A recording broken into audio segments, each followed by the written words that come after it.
have about another 30 seconds to a minute, and we'll start the meeting.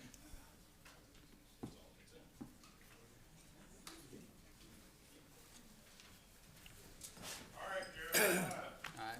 Thank you, Dwayne.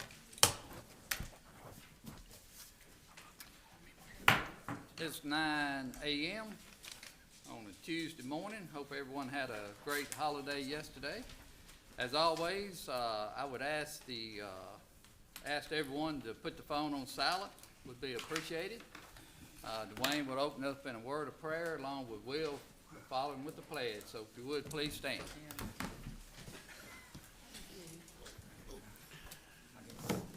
Y'all pray with me, please. Heavenly Father, we bow before you this morning, God. I first of all just want to come with you in thanksgiving, God, that you gave us another day, God, that you woke us up this morning. Thank you for your protection and your guidance, God. I just ask you be with us in this meeting this morning, God, that every decision is made today will be pleasing to you and in accordance with your will. Just bless Madison County. In Jesus' name I pray. Amen. Amen. Will? Yes, sir. Attention, salute, pledge. I pledge allegiance to the flag of the United States of America and to the republic for which it stands, one nation, under God, indivisible, with liberty and justice for all. All right. Mr. Lott? Yes, Mr. President, should have before you the January the 5th board minutes. We've discussed the change that we did at the last minute. If there are no objections to this, I would ask the board please approve said minutes. What change did you make? We added 3 words for Mr. Brannon's motion. Let's see. Going to, we added that. We put used by the county as far as on the fleet corps docket. I don't have it in front of me. Hang on. There it is. Yeah. He said not, we put on there, the employer that are used by the county, and we add not, that are not used by the county, and it's not going to be. We added those 3 words, going to be used by the county. Okay, got it, got that change. Do I have a motion approve the minutes with that change? I'll make that motion. Got a motion, Supervisor Brandon. Do I have a second? Second. Got a second, Supervisor Banks. Discussion? All in favor, say aye. Aye. All opposed. Okay, moving down the line, concerned citizens. Greg? The one name on the list is Miss Regina Edwards, but I believe she may have left. Yeah, I talked with Miss Edwards earlier, and I think she's may have gotten information that she was looking for, and she did ask to hand out this piece of paper to every one of the board members on road expansion request and related information. And so I do know that she and Pickering Engineering was talking, so she asked to give each a copy to each of the board members. Okay, anyone else? No, sir. Okay, thank you. Executive session. Moving down to consent items. Are there any items like to be removed off the consent items? If not, do I have a motion for approval? Move. Motion Supervisor Banks, do I have a second? I'll second it. Discussion? All in favor say aye. Aye. All opposed? We move down to business items. Baptist Children Village and Family Ministries. Is anyone here to speak for a tax exemption? Yes, sir. Please come up and just give your name and a couple of minutes. Tell us what you'd like for us to know, please. Hi, my name is Sean Milner. I'm the Executive Director of the Baptist Children's Village and Family Ministries. We recently purchased property at 308 Corporate Drive, right off of Highland Colony Parkway. We are a nonprofit organization. We are a religious affiliation, and we take care of children and families across the state of Mississippi. We're asking the board for that property to be tax exempt for ad valorem taxes under the nonprofit tax exempt status. and we've made application. I believe y'all have those. I'm happy to answer any questions. Okay, Mike, if you had a chance to look at this, Yes. okay.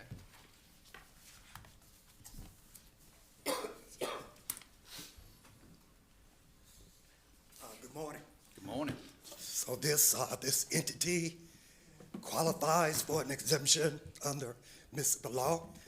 They provided all of the documents from the IRS tax exemption approval as well as Secretary of State and their corporation. So they do qualify, and I recommend that you approve the tax exemption.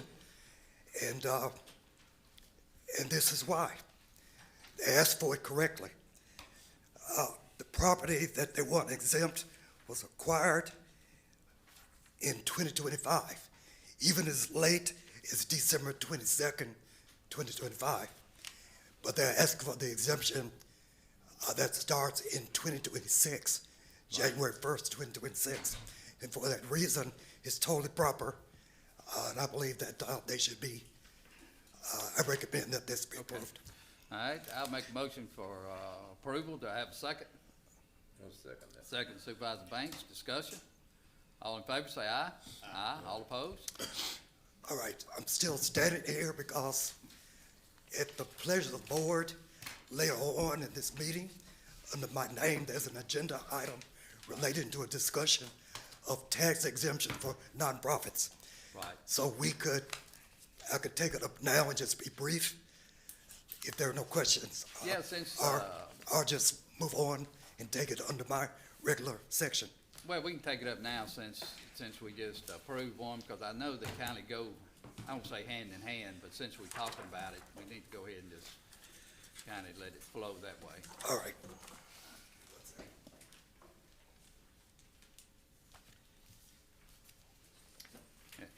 And what you're referring to, item 65, Yes. the non. I'd like to take up item 6.5, which is directly relevant to this. Yes. As well as all other questions of exemptions for nonprofits. So we've had some concerns about this, and I think our actions have been spotty, really, previous years. So I think there needs to be a board policy on who qualifies for exemptions and when that exemption applies, which is a real issue for us. So the board approved that I would ask for an Attorney General opinion back in October or so of 2025. We did that, and we propounded a list of 10 questions for the Attorney General's office, and they responded right before Christmas, 2025. And at the first meeting on January 5th, we acknowledged the AG opinion in our consent section, but we didn't discuss it. So this is the first time since we've received it that I have a chance to discuss it. And I will be brief. We asked 10 questions concerning this issue, but the main one was when nonprofits that are eligible for a tax exemption, when they come before this board and they ask for an exemption, when can we give it? Can we give it when they bought the property? Can we give it when the tax exemption attaches under Mississippi law? Can we give it with a come and present it to the board? Can we give it in the future? Or can we give it retrospectively? That is the question ultimately that we asked in 10 questions. And the answer that we got back was pretty clear. You cannot go back. Attorney General says that the exemptions apply, just like this particular applicant. They bought this property December 22nd, 2025. That's like sort of at the end of 25. And we approved the exemption January 1st, 26, and that's proper. And I will read the pivotal answer. It says that if a religious society, and that's how we posed the question, if they were a church. Right. Now, this is not a church, it's more like a seminary. If a religious society acquires real property on or after January 1st of a given year, the property is subject to the tax lien for that year. The exemption in section 2731(1)(d) would not apply until January 1st of the following year, assuming that all of the statutory requirements have been met to qualify for the exemption. So you can't go back to when they bought the property. It's got to be the ensuing year, the next year. So you can't apply, you can't give an exemption retroactively. You can only give it in the future, which is what you did now, January 1st. And this particular entity bought it late in December 25. So some would say, okay, give it to them December 20, give it to them when they bought the property. You can't do that. It's the ensuing year when the lien attaches. So the rule is like when they bought the property plus 1 year. That is really the policy, and that's the guidance by the AG. And that being the case, I think that we ought to review this to construct a new policy in coordination with the tax assessor. And I've spoken to him, and he does have this opinion. And I think that we need to change the application to just advise all applicants, here are the rules. That here's what you can ask for only. You can ask for going back. You could only ask for an exemption going forward. And so they need this guidance in the application, and I request that you allow me, in coordination with the tax assessor, to come up with a new policy and new guidelines and a new form for this board. I think the board, I don't know whether you need a motion on that or not, but I think the board would since you have the AG's opinion, we definitely need to follow that opinion. So I would say, yes, work with the tax assessor and bring something back to the board, unless the other board members think different. Unrelated to that, I do have a question. In this case, I just want to make sure I understand what you said. If they closed on it into December, so they are eligible to have the tax exemption for 2026. Yes. That's correct, and we passed that and voted on it. If they had run into a delay and closed on it January 2nd or January 3rd, they would not be eligible for 2026. They would have to wait till January 1st. 27. Yes, sir. Okay, I just making sure, but congratulations on getting it under. All right, if you will, just bring back, bring back a policy to the All right. board with you and the tax assessor working on it, and Greg. And I'll do it. we appreciate it. Thanks, Mike. Appreciate it. Next, we have Howard Brown, Madison County Democratic Party. Do what now? Greg? There is a concerned citizen that just walked in, if you would like to take that one before Mr. Brown or after. Well, I've called Mr. Brown. Let him just come up, and then we'll come back to concerned citizens, if you don't mind. Come on up to the mic and just state your name, address, and a couple minutes on what you're asking for. Yes, sir. Good morning, Mr. President. Good morning. My name is Howard Brown. I'm at 296 Red Eagle Circle in Ridgeland. That's Supervisor District Number 3. I am back before you as an active member of the Madison County Democratic Executive Committee. As I mentioned when I was before you last, it is midterm election season, and we have a primary election coming up on March the 10th. Before the close of last year, the executive committee sent the Madison County election. Let me tell y'all what I'm asking for, then I'll give a little. Just get to the point. Okay. We don't need a lot of history. Just get to the point, Okay. please. We are asking the board to allow the Madison County Democratic Executive Committee use of a voting machine and 2 electronic poll books for the purpose of poll worker training, which we plan to start very, very quickly. That what you're asking for? That's what I'm asking for. I wanna make a motion to approve that, just inserting that you give agreement that any damage come to it, that the Democratic Party pay for it. That's my motion. Got a motion on the table, do I have a second? Second. Second motion, Supervisor Banks. Discussion from the board? I agree. Did the Republican Party sign that as well? To the best of my knowledge, they have, Okay. or at least something comparable. Their agreement, Yeah. I believe, is Yeah. between the Chancery Clerk and the Election Commission, but the intent is still the same. If a party breaks something, they have to pay for it. Yeah, they have to have accountability on all parts, you know, so, I'm good there. Any other discussion? All in favor, say aye. Aye. All opposed. Thank you, you, Mr. Howard. Brown. Thank y'all so All much. right. Thank you for all you do for the county. Right. And make sure you get that signed. Yes, Greg, if you will, I guess they work through you, or where they work Yeah. through the, We'll election? work through Greg. Work through Greg? Yeah. Okay. Thank y'all so All much. right, thank you.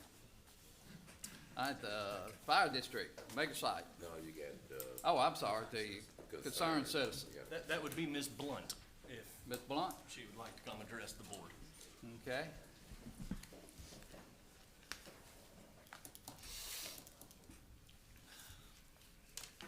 Good morning. Good morning.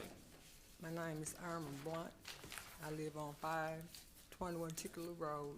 Would you mind speaking in the mic a little bit closer, please? 521 Tickler Road, Highway 51 north of Canton. My concern is someone is coming into my home.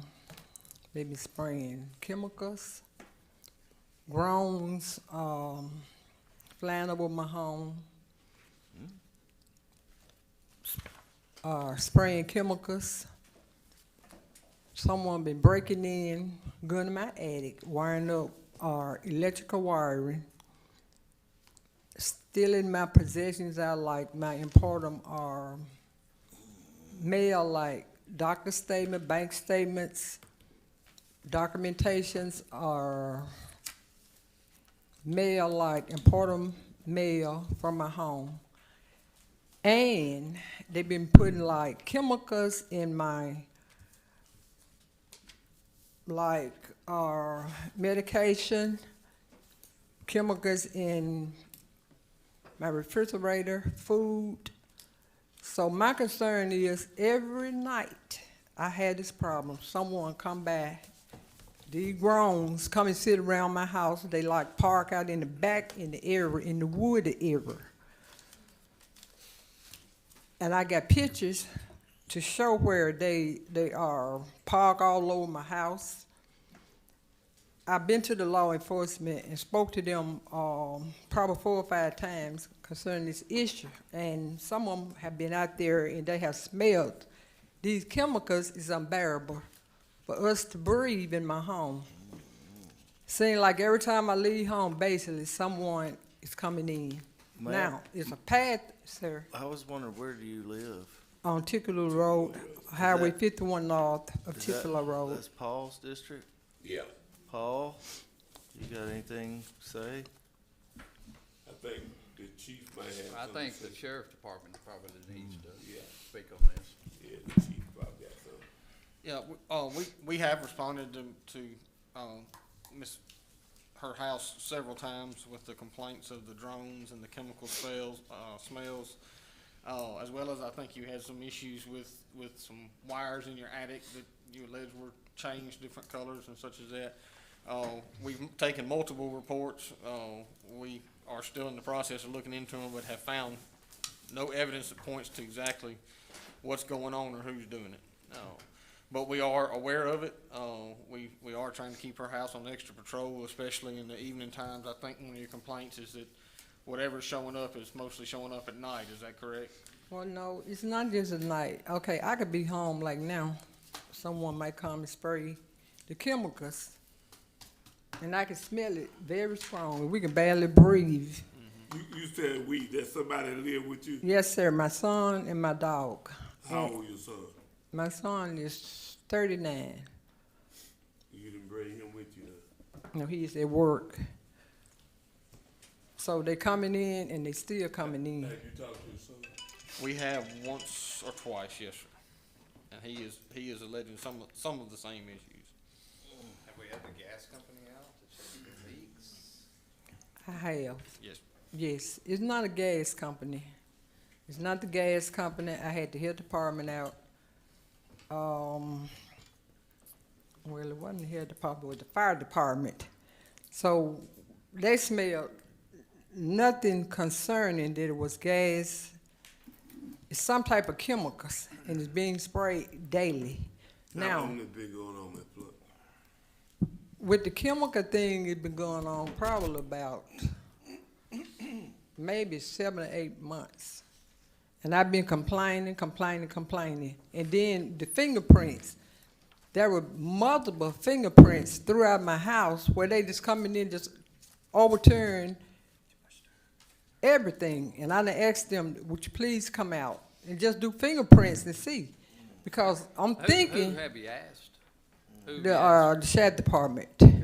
Sure, Jeremy, just speak on behalf of what y'all have done, if you would. Yes, sir. Like I said, we've taken multiple reports. We've checked with gas companies. We've worked with the fire department.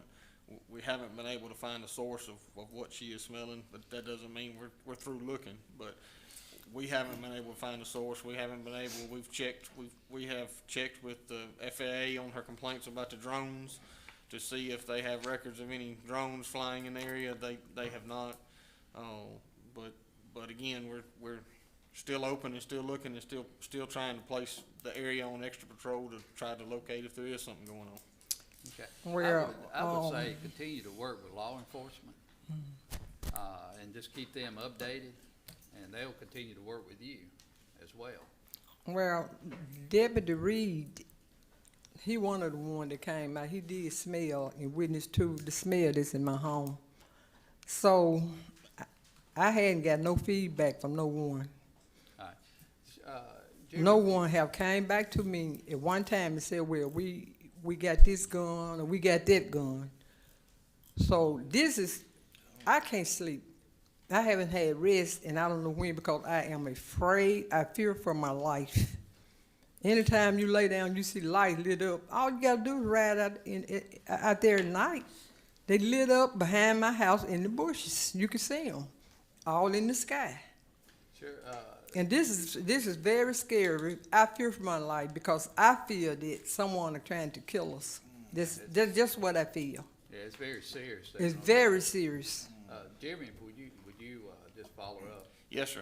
I'll have my investigators pull the reports and reach out to you, Ms. Blunt, and see if we can't do some more and follow up and figure out what's going on.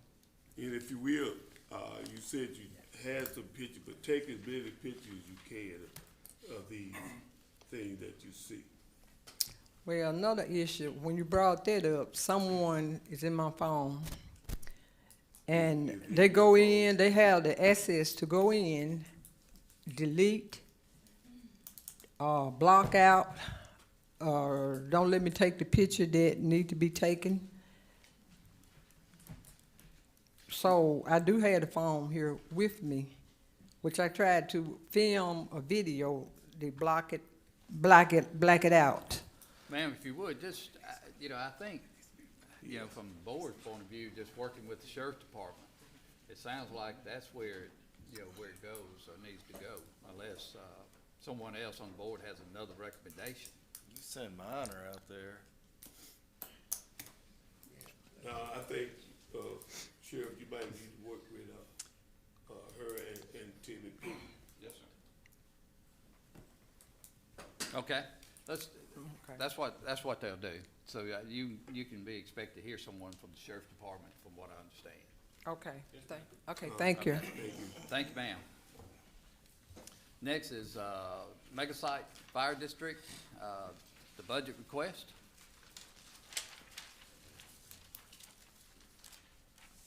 Good morning. We're excited to finally be here. Morning, Thank y'all for giving us a little time on your agenda today. I think you all have a copy of the budget request. If we'd give this to you last week, it would have looked a lot different. Yeah. We met Friday with, Greg Hickabotham, and he advised us that we might have a better shot at reducing the, salaries for the time being. I don't know if y'all have had a time to look over this. You guys you five guys met and did this, or did you have help? It's an impressive budget, it's very detailed. Did y'all do this on your own, or did you have help from Greg, or? Well, we met with Greg Friday. We pretty much had, my wife had started it, and then Steve Summers kind of took over, putting it on this, format. Yeah, that's great work. Thank you. Well, thank you. It is, We've been working on this 4.5 years, so. so it should look good, huh? But anyway, we appreciate y'all's, commitment. Okay, another thing, as soon as we can get this approved,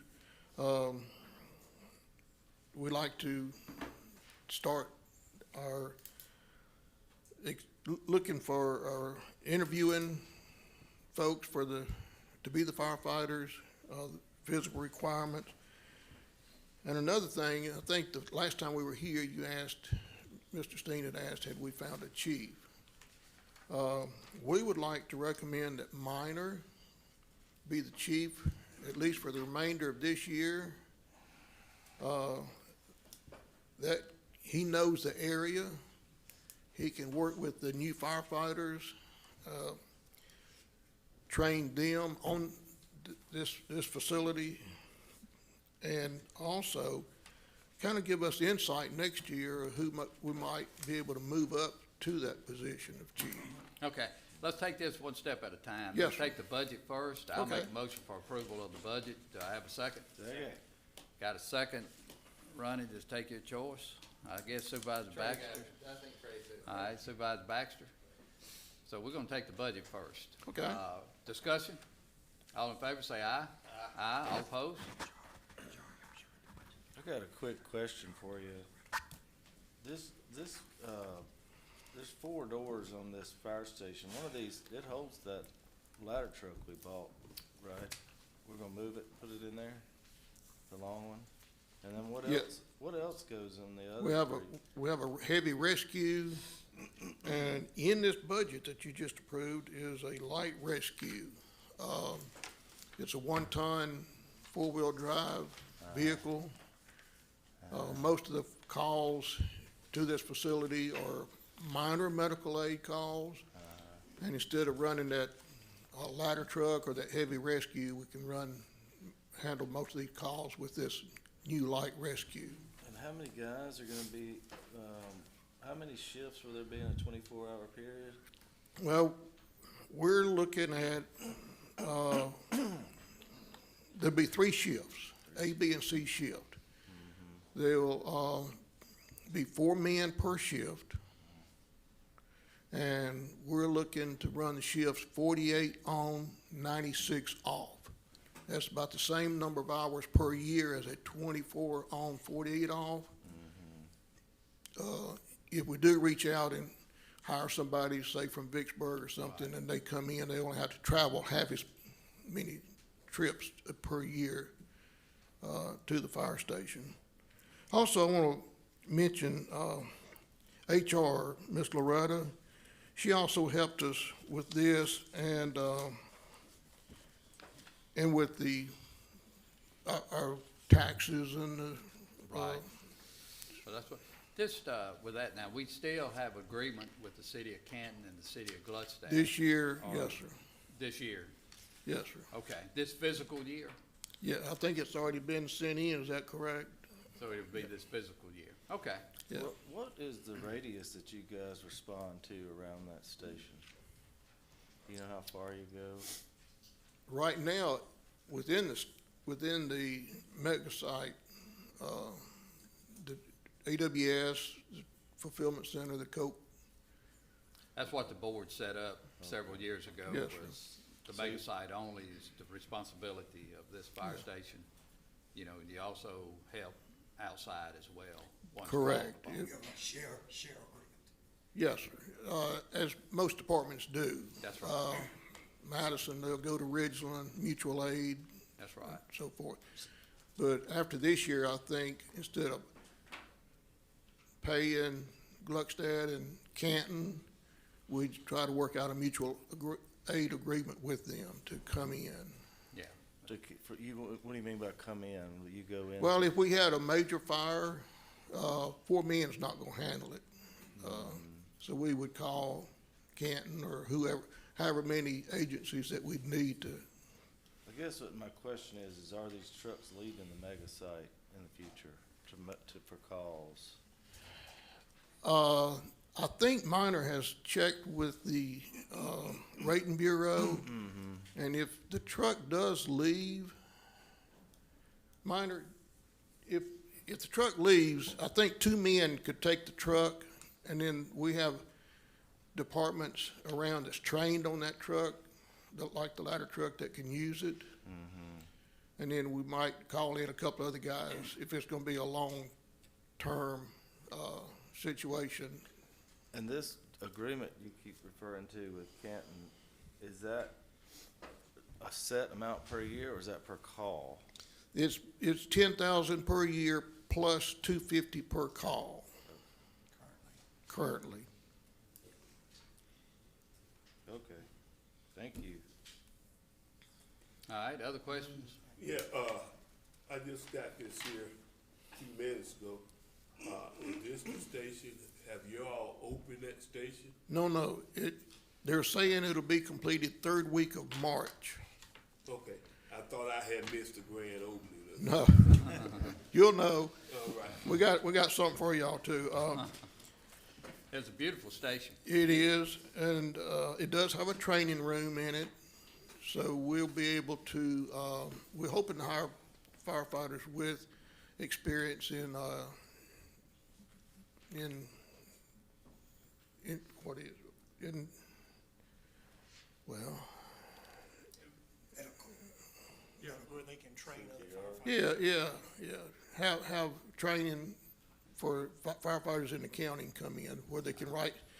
We hope that the people we hire can write lesson plans and train the firefighters in the county. When is the first building open up with AWS? Anybody, do we have any?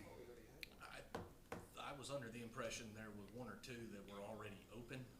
If the intention is to try to ascertain revenue, we can't do that until April. No, that's it. I just wanted to see when the majority, or I guess any of the Oh, Right, buildings all open. 5 of them have passed their complete fire inspections, and we're Okay. just waiting on the, building inspector, once they get all their parking lots and everything and outside done, because the buildings have passed. Yeah, so, but they haven't opened yet. They have equipment coming in every day, yeah. But they haven't opened yet. I don't think They're they not have. in use at There's this no point. CO been issued. Yeah, that's no what I'm CO's asking. been Yeah. issued yet. Okay, good deal. Mr. Chairman, I see some of your board members are here. Might want to let them stand up. just Yeah, in case Mike folks Rathfield, Come on up, Mike.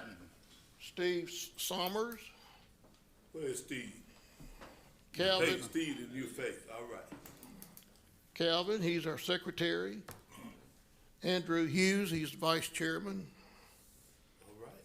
Thank y'all for what y'all do. You bet. Thank you for what But y'all do. even if we start interviewing very soon, it's gonna be, June or July before we put any firefighters on.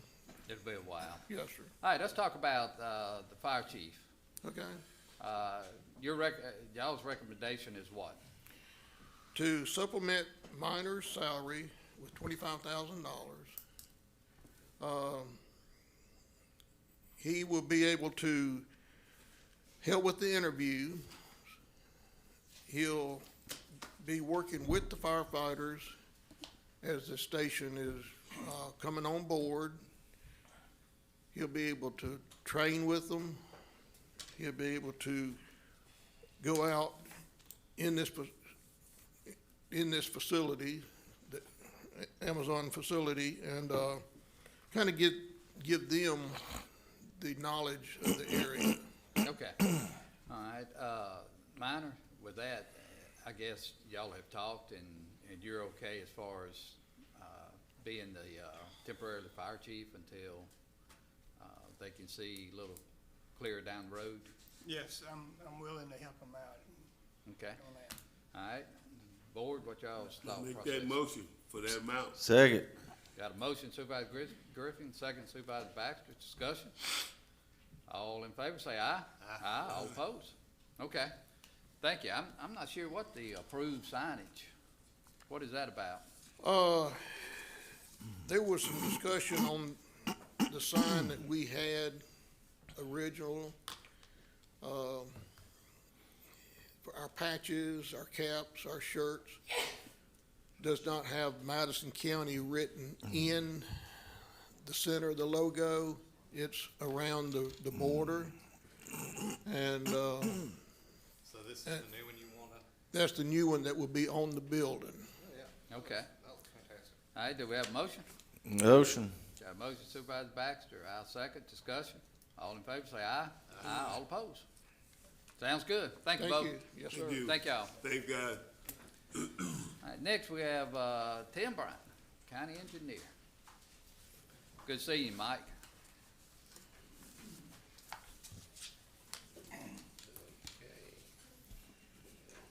Appreciate each, engineering firm coming and giving us the quarterly update, on the projects we have going on in the county. And the first one up, Tim? Yeah, as you mentioned, this is our quarterly update for our engineering projects we have going on. Last one of these we had was in October, so this will take us from October to January through our Christmas holidays.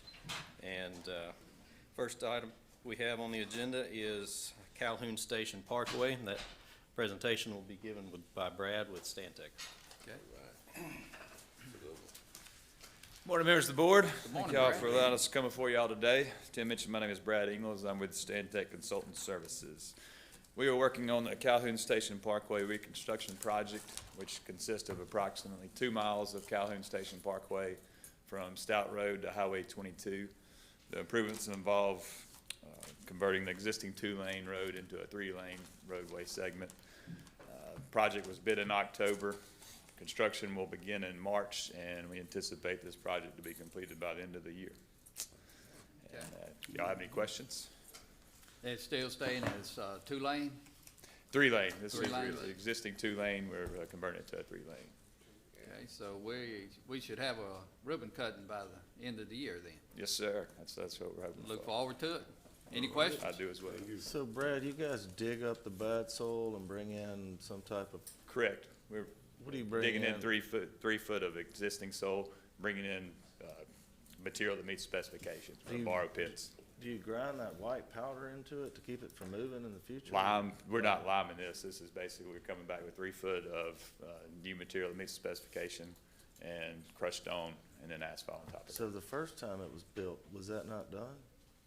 The liming, Why did the road end up in such bad condition? I'm not sure. Could have been some mostly bad material that could have been placed in it.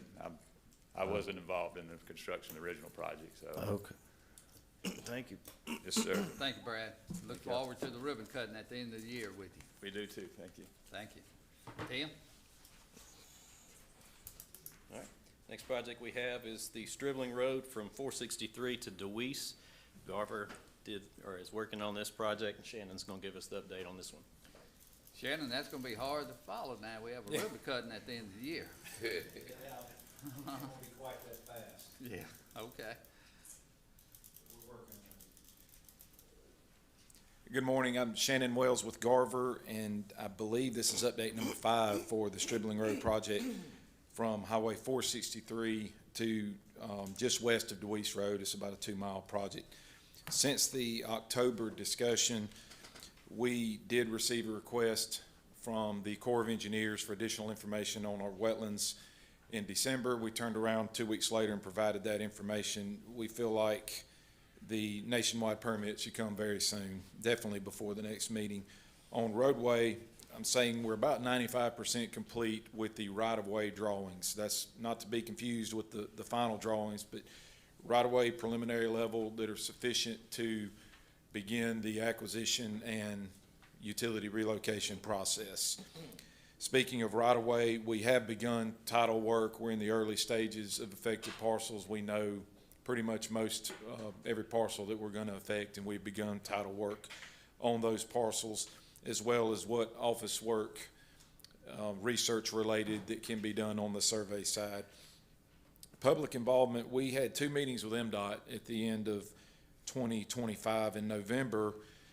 As I mentioned in other meetings, we've been working on options for Hartfield subdivision to have an alternate connection, and at least a second way out, as opposed to their access being where it is now, which is in real close proximity to Highway 463. The option that involved MDOT was a connection to 463 from the southwest corner of the development, just south of where their project, the end of their project where it tapers down. That MDOT based strongly discouraged, you could probably say denied that option, so it was a productive meeting that we eliminated that alternative. In December, on a separate matter, we met with MDOT just coordinating the 2 projects, and their project being the new signal, what we call the green T at 463 and Stribling Road, which we found out in that meeting, letting has been delayed due to utility relocations taking a little longer. They're looking now at a spring letting, probably starting construction late summer, early fall. So that'll probably be a year-long project, maybe a little bit more, so there could be some overlap with this one depending on how the utilities and whatnot go on this project. So coordination is pretty critical on the west end of this job. For the next 3 months, as I mentioned, we should have the nationwide permit in April when I'm before you again. On roadway, the preliminary drawings will have been completed, and we will begin work on final design construction drawings, although that's really not in the critical path as much as utilities and right-of-way are. And I'll provide a preliminary level opinion of construction costs between now and April as well. For utilities, a lot of coordination, distributing the drawings, allowing them to initiate the relocation process, which on their end will primarily be designed prior to relocating. On right-of-way, by April, the title work will be completed, and we will have begun the appraisal process by way of, because on skipping down the survey, we anticipate a number of parcels that we will have the legal descriptions and survey plats completed, so that in appraisal they kind of run in parallel. So public involvement, there's a meeting scheduled later this week with Hartfield to discuss other options. At this meeting, where next week I would have had an update on that, but hopefully that decision ought to be made and designed by that point, on at least preliminarily, and just continue coordination with MDOT. Moving ahead on the schedule, most everything is contingent on the right-of-way and utilities, so not a lot of movement till those plans are well into it. So 3 months, 6 months from now, you'll start to see changes in the schedule. That's all I have. So at the next update, we'll have a final design.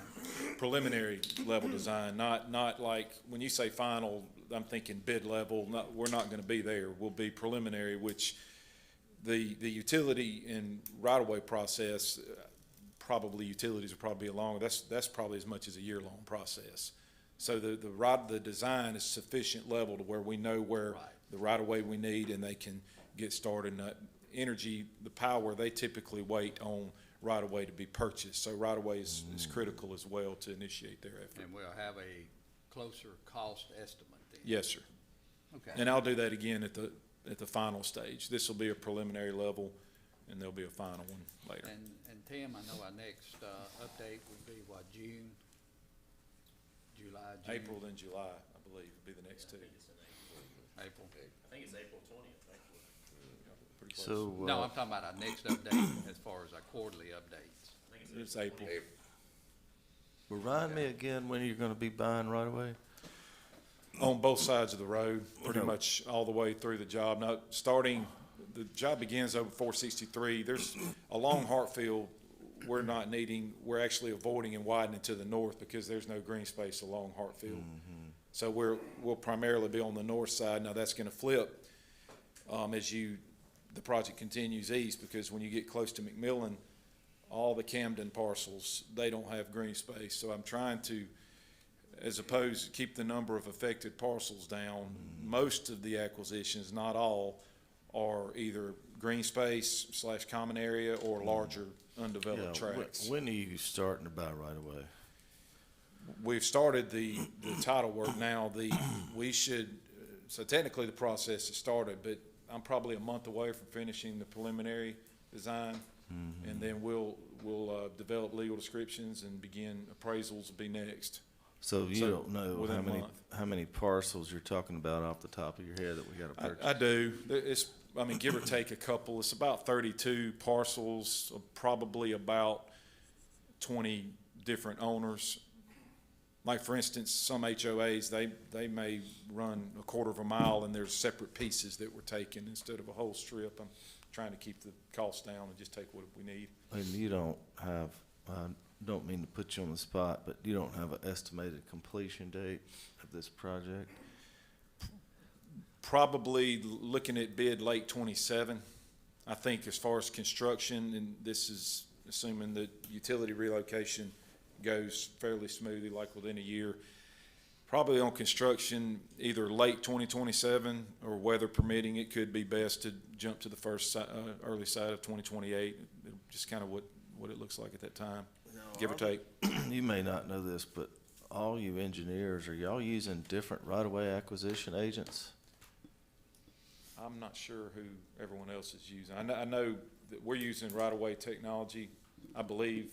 Tim can answer that, I suppose. There's two different right-of-way agents, and between the engineers, they're using two different companies. Okay, thank you. All right. Any other question for Shannon? Thank you for the update, Shannon. Yes, sir. Making good progress. Thank you. All right, now we're moving east on Stribling Road from DeWeese over to Catlett. Michael Baker is doing this project, and Jay's going to give us the update.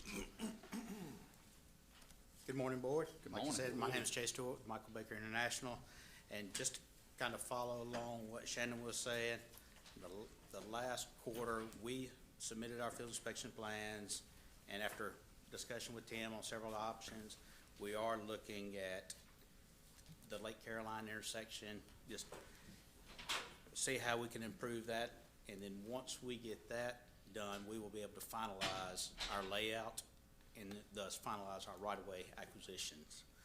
And as of right now, we're looking at acquiring 17 to 20 properties. And so we've also started our estimate for the preparation of maps and deeds and the right-of-way acquisitions. So once we do have the final number, it'll be just plugging that in and submitting to Tim for his review, just to kind of speed up that process. And then anticipated in the first quarter is also, we will begin office review plans, which is calculating the quantities and stuff along that, and be able to do the actual deeds themselves, get those ready for the acquisition. And then at that point in time, we'll be able to update our Phase B schedule based on the utilities, relocation, and stuff to go there. Do y'all have any particular questions, or? How many parcels do you have to buy? As of right now, we've identified 17, which I think there's 3 or 4 more that could be a potential. So right now, I'm just saying plus or minus 20. So are you, the phase that you're doing, is it pretty much the same length as the phase that he's doing? It is. And you're looking at going to construction at the end of 2027 too? Probably, yes, sir. So y'all are gonna be pretty much facing the same obstacles? Correct. Okay, thank you. And has the design been done yet? Yes, we have done what we call field inspection plans, which is 60%. And so we're just, once we finalize the official layout, that's when we will submit our final right-of-way plans. Okay, And that's anticipated this quarter. good deal. All right, I appreciate it. Any other questions from the board? All right, y'all have a good one. I see we have 2 board members, so I guess we can keep going. I'm not sure, here comes the third one coming in, so let's keep moving. I All don't right, know what let's- just happened, but Listen, let's go to Yeah. Weisenberger Road. we're gonna keep going. We're gonna move over to the eastern part of the Keith. county, and, we're gonna move to our first section of our Yandell Road widening, which is Weisenberger Road. This is a Neil Schaefer project, and Keith is gonna give us our update. All right.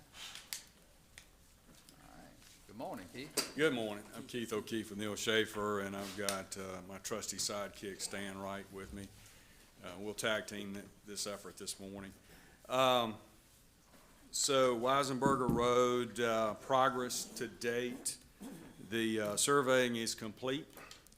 We're working on the environmental assessment, and we completed the following related to the environmental assessment. The wetland delineation, Phase 1 field work, and the ESA report has been submitted to MDOT for their review. The purpose and needs statement has been approved by MDOT and the FHWA, which is an important part of the environmental assessment because that establishes the basis for the environmental assessment. Conceptual design is complete, pending the bridge recommendations and the hydraulic analysis that is ongoing. Coordination's ongoing with the railroad. We've had a couple of meetings with MDOT related to the railroad crossing. So the items that we expect to complete by the next quarterly report are the final technical reports. The draft EA will be submitted to MDOT. By then, we'll have another public hearing probably in April or May of this year. And then the continued progress, of course, on the EA, which includes the wrapping up the hydrologic and hydraulic analysis on the creek and the resulting recommendation for the bridge length and height and alignment. And we'll continue coordination with the railroad. In terms of the schedule, we're still on schedule to complete the environmental assessment by early summer. We expect to complete the design, which is on schedule by September of '27. And we still expect to bid, advertise, and award the project in the first half of 2029. You're looking at probably about 15 to 18 months to build a project. Yeah, so that project, if it stays on schedule, would be finished around 2031. Keith, Right, late 2030, Yeah. early 2031. Right. Yes. Keith, you give the public the details of this project and myself. It's four lane, it'll be 4 lane in it? Be 4 through lanes, but basically a 5-lane project. lane. That's right. Bridge going over the railroad track? No, we'll have an at-grade crossing. We've got, we'll replace the bridge across the creek. Probably have to raise the grade, in other words, the elevation of the bridge to accommodate the flooding, pass the flooding and keep the floodwaters from getting over the road. So that elevation of the bridge is probably gonna have to raise, and then your approach roadways will have to raise as well. You may have said this, but did you say you had a cost estimate? Yeah, it's about $20 million total project cost. And how many miles of road is that going to be? 0.7. Very expensive section of roadway, no question about it. Yeah. Keith, if you would, just give us a little update on the safety grant, I think that's what it's called, working with MDOT up there at the intersection of Highway 51 and Weisenberger. Yeah, we were not successful in getting that safety grant, so we'll apply again next year. Okay. Do you have to deal with a lot of wetlands on that project? Yeah, that's what this environmental assessment is about. It's inclusive of that.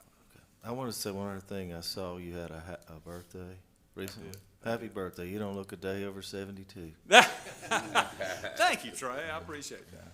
But I appreciate the birthday wish. Thank you very much. Keith, with that being said, maybe a quick update on Bozeman as well? at this Yeah, point, you know, the phase north. 1? Sure.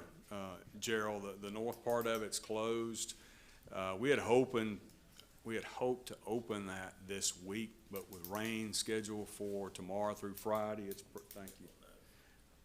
It's probably gonna be late next week before Bozeman is reopened on the north end of it. Contractor's making great progress, about 45% complete. I Wait, you mean on the 463 side, you're 45% complete? On the, yeah, the total project, Yeah. Bozeman Road. Yeah, that's right. Well, when are you gonna switch the traffic to the new part? Probably the spring. I think we're looking at the spring right now. Say April, May? March, April, May. And then what's the estimated completion date of that project? Spring of '27. The contractor's a little bit ahead of schedule right now, so let's hope he continues to be a little bit ahead of schedule, and maybe we can beat that a little bit. It's gonna be beautiful. It is. So we're looking at another 14 months. You know, I think so, 14, 15 give or take. months. What about the intersection there, Gluckstadt and Catholic? So that's about 75% complete. I Yeah. think probably in about 3 months, that should be fully complete. It's getting close. So we'll have a ribbon cutting then. A lot less relief, or a lot more relief, a lot less stress. I drive through that every day. Gerald loves a ribbon cut. It looks good, though. It looks good. Yeah, I'm gonna tell thank you, these projects that we are doing and accomplishing, they deserve a ribbon cutting. Ribbon cut. I want to tell you, it's good. I just want Well, commend you all. I mean, You're right, these are needed, projects, and, very much so. While you're there, give us a quick update on, I guess Yandle Road on on the extra lane that y'all Sure. are doing Sure. with, So plans are finished, right-of-ways acquired, utilities are currently relocating, and we would hope to bid that project in late summer, if not a little bit sooner. But right now, we are in the utility relocation phase, so we're waiting on that to complete. and that's, late summer, so that's about a 12-month project? It is. 12 months? Well, I would say I think it's gonna be nine months in the contract documents, contract time. And so that opening will be in 2027 then? Right. Okay, that's good, and Summer of 2027 plus When's the ribbon cutting? that's, summer of 2027. there you go. And that includes the signal light as well, Correct. there at, Clarkdale in 51. That's gonna make a huge difference as well until we get the rest of it finished, so. Well, again, y'all are to be commended for all of these improvements, no question about it. Very. Huge difference. Very much so. Okay, other questions for Keith? All right, thank you, Keith. Thank you. Dan? Glad you could participate. Okay.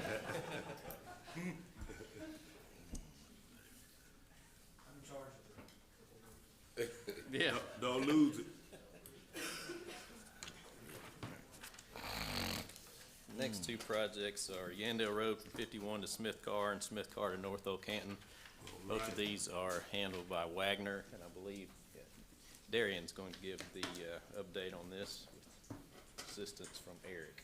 I guess Eric's going to be Vanna, huh?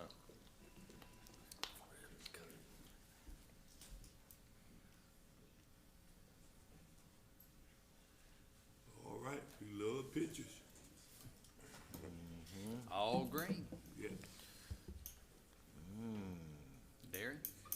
there you go. Hey. All right. Good morning, Board. Morning. Morning. Darian Warren with Wagner Engineering, and I also have with me Eric Jefferson, who is also supporting the design and development of this project. As stated, we're giving an update on Yandell Road improvements from Highway 51 to Smith Car and from Smith Car to North Old Canton Road. As it relates to our contract, the board approved our contract back in November of 2024, where we were able to begin the design phase of the project. Since then, the board has approved a contract amendment, which you approved back in December, and that amendment was for us to begin coordinating the right-of-way acquisition, in which the firm that we are working with in terms of right-of-way acquisition is going to be Integrated Right-of-Way Services is who we're working with for coordinating right-of-way. As it relates to our budget, percent of our budget billed to date, in terms of our overall contract value, we're at about 23 or 24% of our overall budget that we've billed to the county for efforts to date. In terms of our overall percentage of project progress, actual progress completed to date, we're around 45% complete in terms of actual progress made. As it relates to, again, the project, we have in front of you the display boards that highlights the entire project limits. As it relates to our overall project schedule, for Q1 of 2026 and the overall schedule, we show that we'll be heavily involved with the preliminary design phase. But as it relates to milestones that have been completed, we show in our report there were several milestones that we identified that have been completed, right-of-way analysis and parcel impact study in terms of determining what parcels will be impacted as it relates to this project. We've initiated utility provider coordination, which we began coordinating with the utilities that we've identified within the project limits and whom we'll need to coordinate with in terms of any utility relocations. So there's been some shared information with us from those utility providers to help identify any conflicts. 3 other milestones that we've identified is environmental preliminary design, final design, and as I mentioned, right-of-way acquisition and utility relocation. As it relates to environmental, originally we anticipated that we would be completed with the environmental coordination in August of 25, which was ahead of our December 2025 date. However, there was some delay there. We had to coordinate with the Corps of Engineers, which we submitted information to them, and which we got that information to them, I believe, in December. And so we're waiting to, we followed up with them. We hadn't had any comments yet from them, so we're going to follow up with them to see if there's any comments or any additional information that they need from us to give us approval for a nationwide permit. So that's where we are in terms of environmental, in terms of focus over this next quarter, current quarter. Another focus is going to be utility coordination.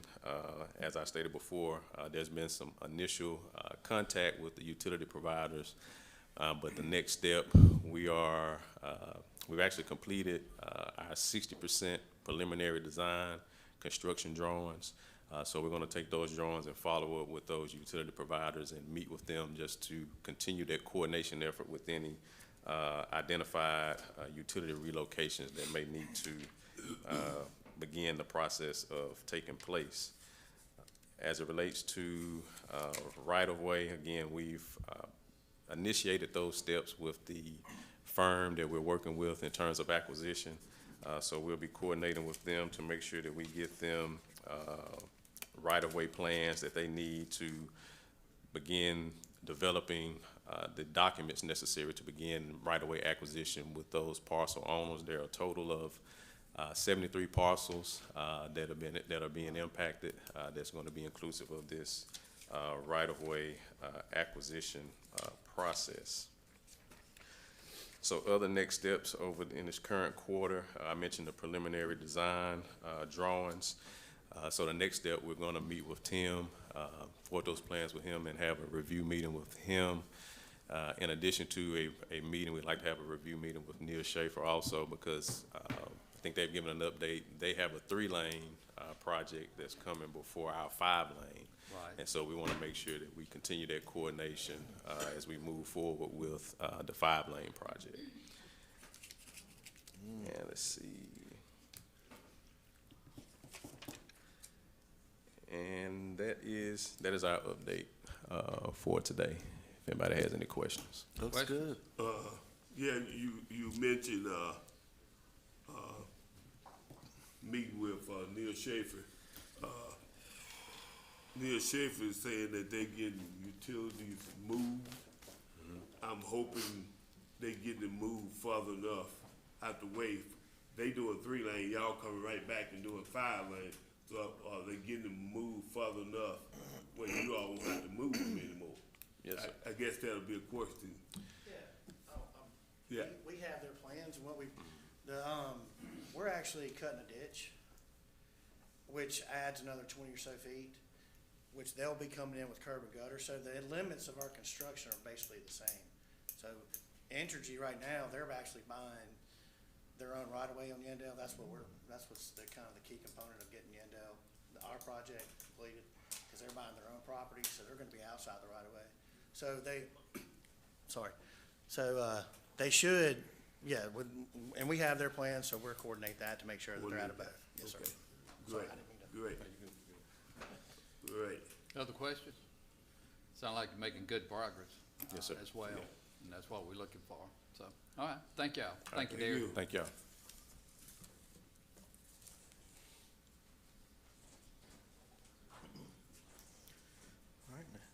Now, our other MPO funded project, or portion of, is the intersection of North Old Canton at Yandell. Benchmark Engineering is doing that, and Lon's gonna give us the update on where he is.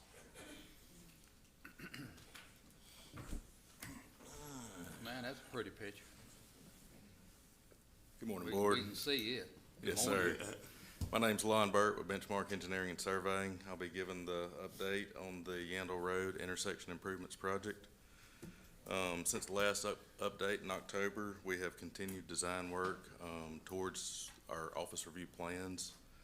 The critical path is going through environmental, right-of-way acquisition, and then we actually get to the office review stage in the MPO process or the LPA process. Environmental had a slight delay over the Christmas holidays with the federal agencies being off work somewhat.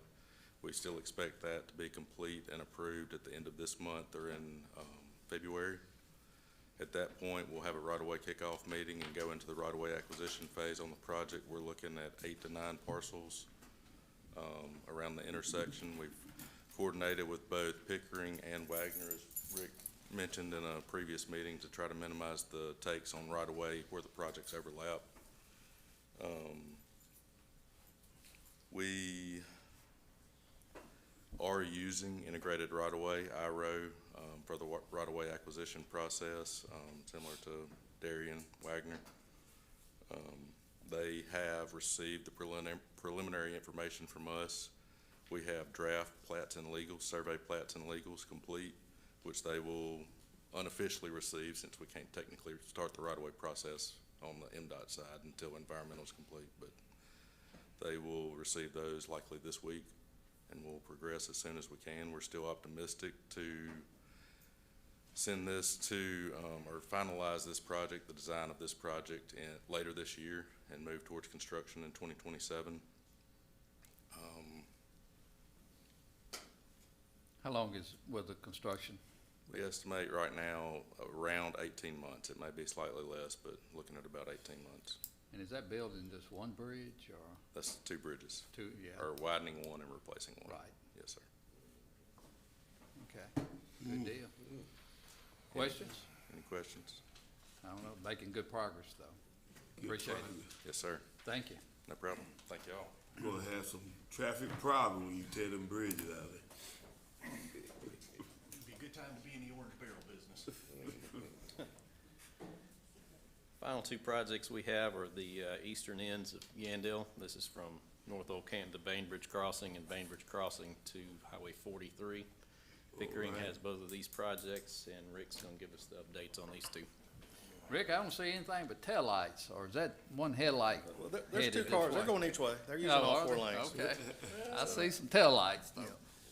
They're coming to Madison County. There you go.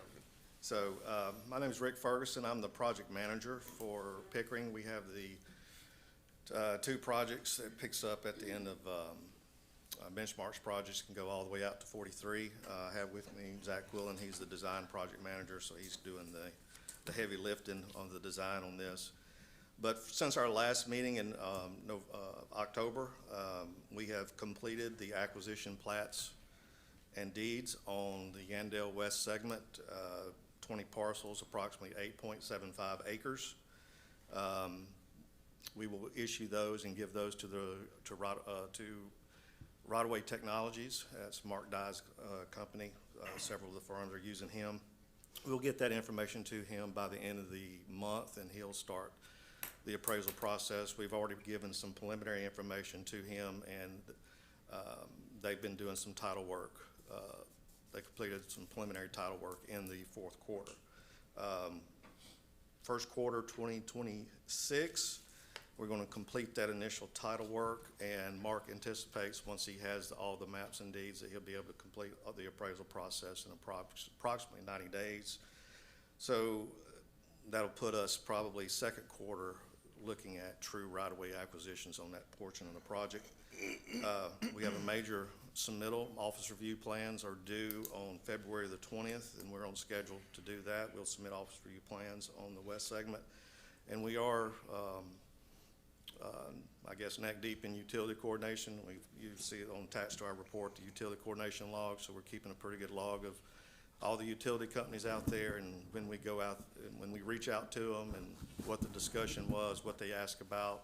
We have made contact with everybody but C-Spire. We have either sent plans or sent a plan request form to all the utilities out there. Moving to the east segment, we had a major milestone in the fourth quarter. We submitted the field review plans. Tim has completed that review on that and has given us to go ahead to move forward with final plans.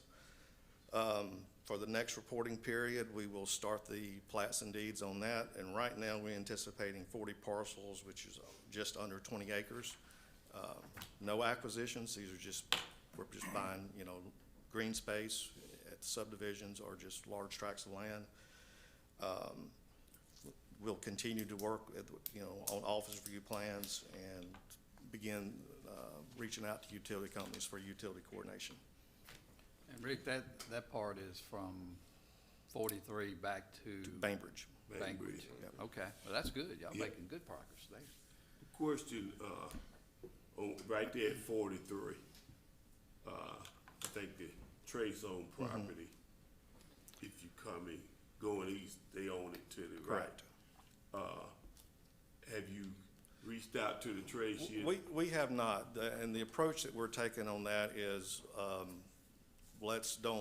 we think there's gonna be a problem, but we're not 100% sure, so we're not going to worry about fixing the problem until we know exactly what that problem is.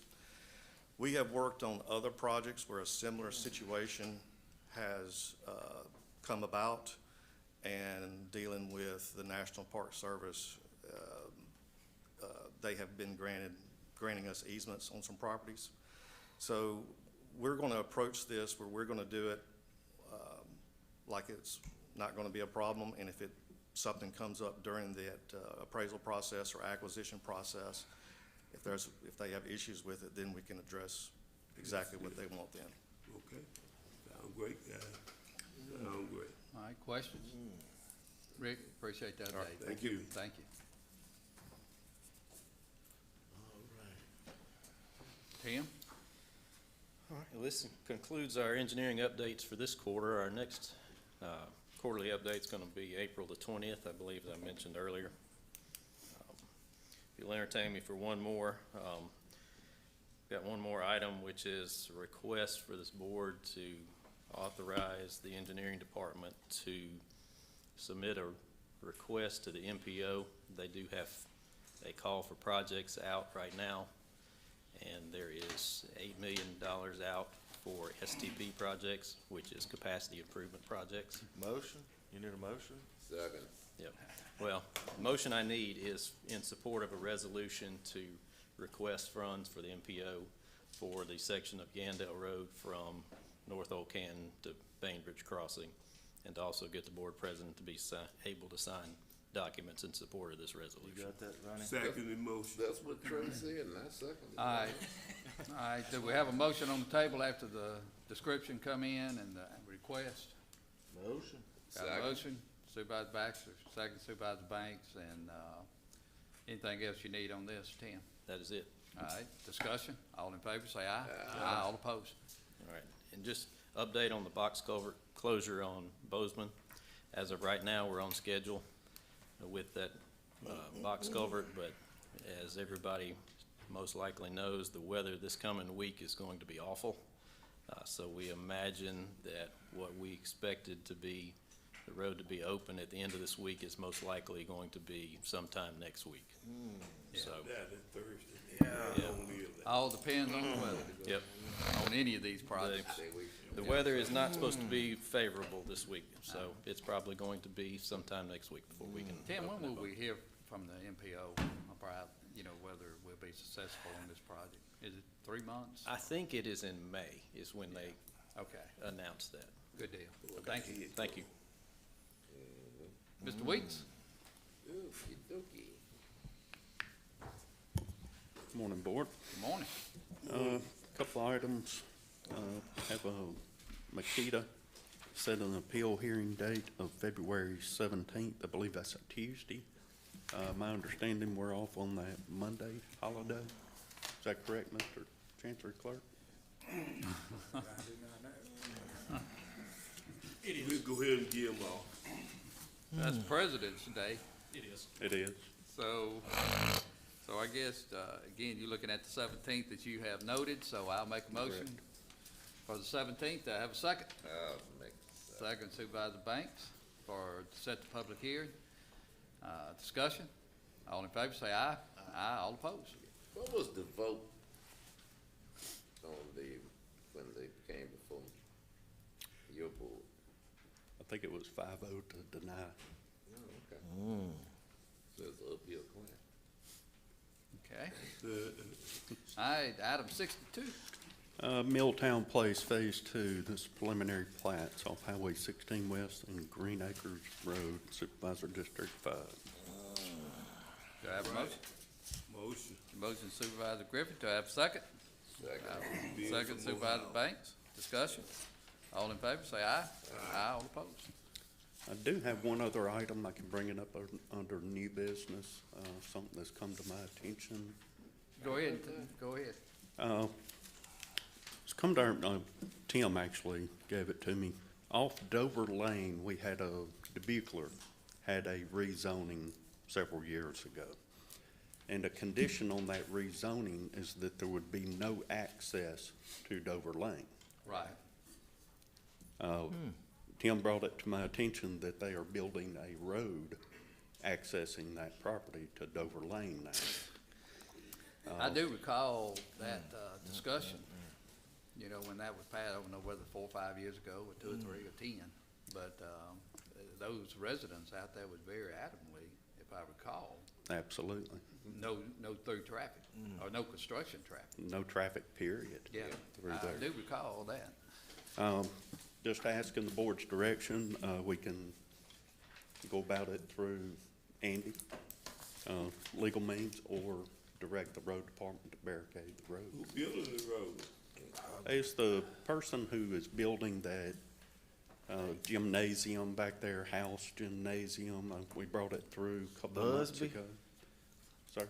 Chris Busby, Tim. That's what I was gonna say, to be clear, that it's not DeBuchler. You mentioned DeBuchler. That's right, he was, DeBuchler sold the Sold the property. property. These people are now developing it for their own personal use. It's my understanding, I had somebody to go out and take a look at it, and they are attaching to a drive that's already in place there.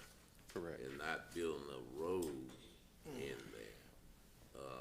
But they're building their road to attach to that drive that's already there. Of course, it looks like it's probably gonna be more of a civil matter than a county. So it's gonna be a private, drive-in? Yeah. It's kind of I don't know. I know the attorney that was helping them with get their petition passed through planning or in front of you guys too. I'll call him and see if I can get a little more information, if that's Yes. the will of the board. That sounds like the thing to do, Yeah. Mr. Clark. You and Mr. Weeks handle it. Yes, sir. Along with Mr. Banks. Yes, sir. All right, Yeah, I got a call yesterday. all right, thank you. Mike?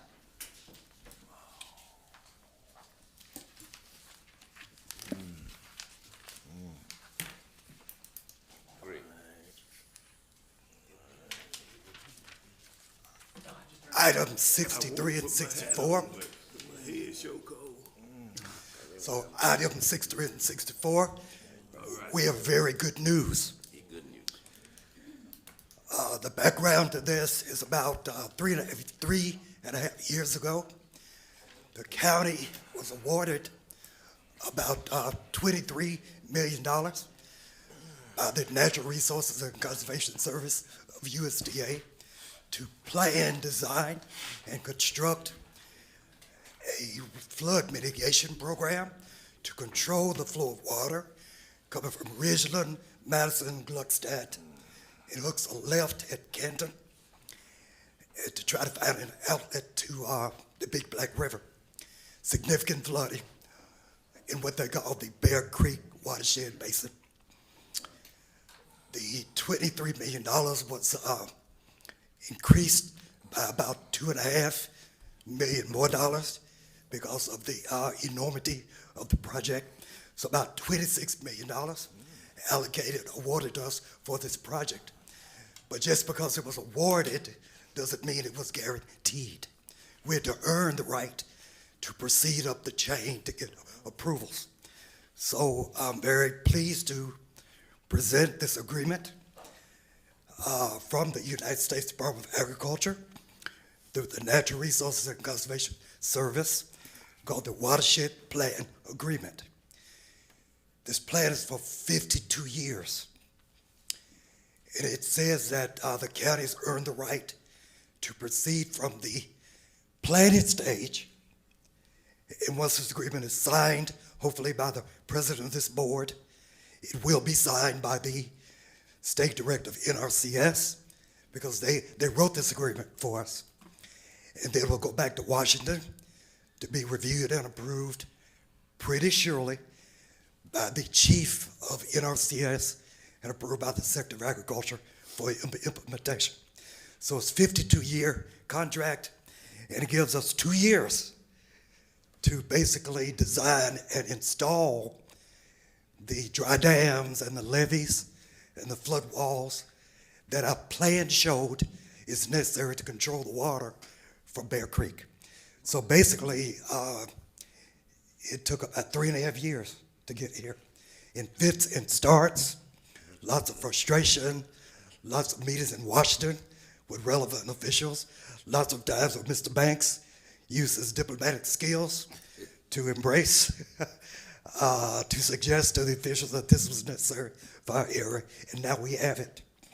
So if you look at the budget, on the second page, it says that approximately $12 million will be used to design the levees, the flood wall, the detention barriers, the construction costs, and the buyout, if any. So it's $11,762,000. 97.8% paid for by the federal government. 2.2% paid for by Madison County. In the non-construction cost, it's also broken down. Estimated $2.5 million paid for by the federal government, and the Madison County's cost share is $683,000.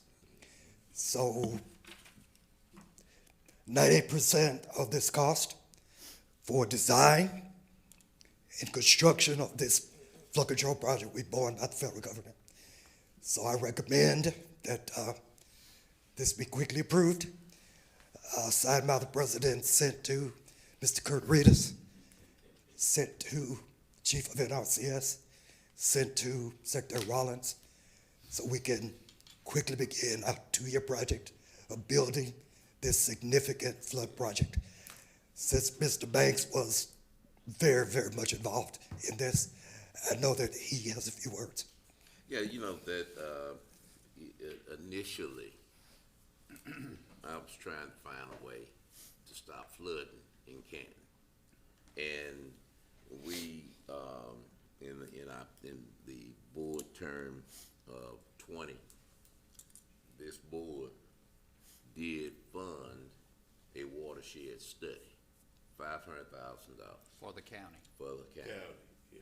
For the county, so we can figure out what's going on with flooding in the entire county.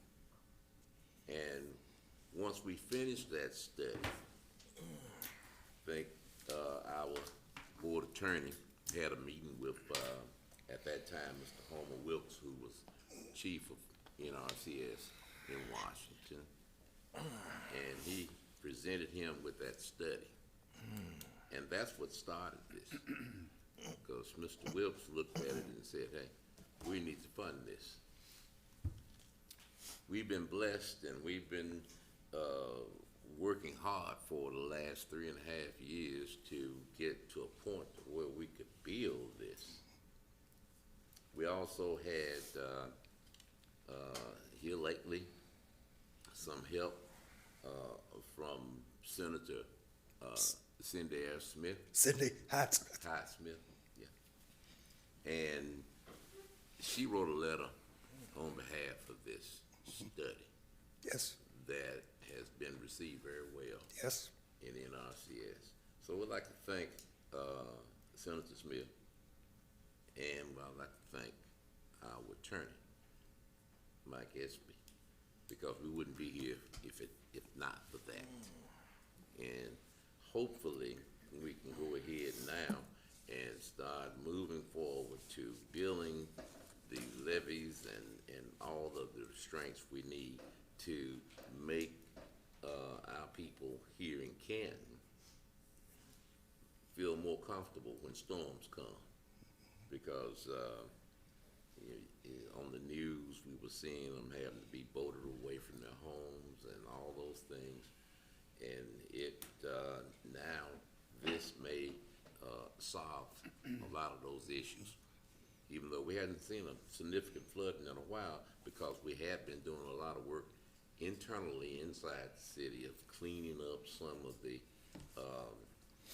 I'd say, small tributaries inside the city. So, but anyway, it's a great day. I'd like to make the motion. It significantly helps Canton. Yeah. Yes, but it helps this the is rest a of county Madison project because the water comes north from Ridgeland, Madison, Gluckstadt, and it hooks a 90-degree turn at Canton, trying to find an outlet. So this project will control the direction of the water in that part of the county. And should help other parts of the south of here in terms of making sure that the water has a place to go and it doesn't just get hung up and start flooding the other areas of the South Street as well. I'd like to make a motion that we go ahead and accept the terms of the agreement and sign it, President. Second. Do we need two separate motions, or will one do it? The first one is the cover letter and to the agreement that we've done our work and we accept the agreement. So, so is that your motion to start with, Mr. Banks? I'll make that motion. All right, got that motion, Mr. Banks, second, Mr. Griffin. Discussion. All in favor say aye. Aye. All opposed. Then the second motion. Second motion, I guess, would be to proceed. approve the watershed plan agreement number 1 between Madison County and USDA NRCS to design, install, and implement the watershed program.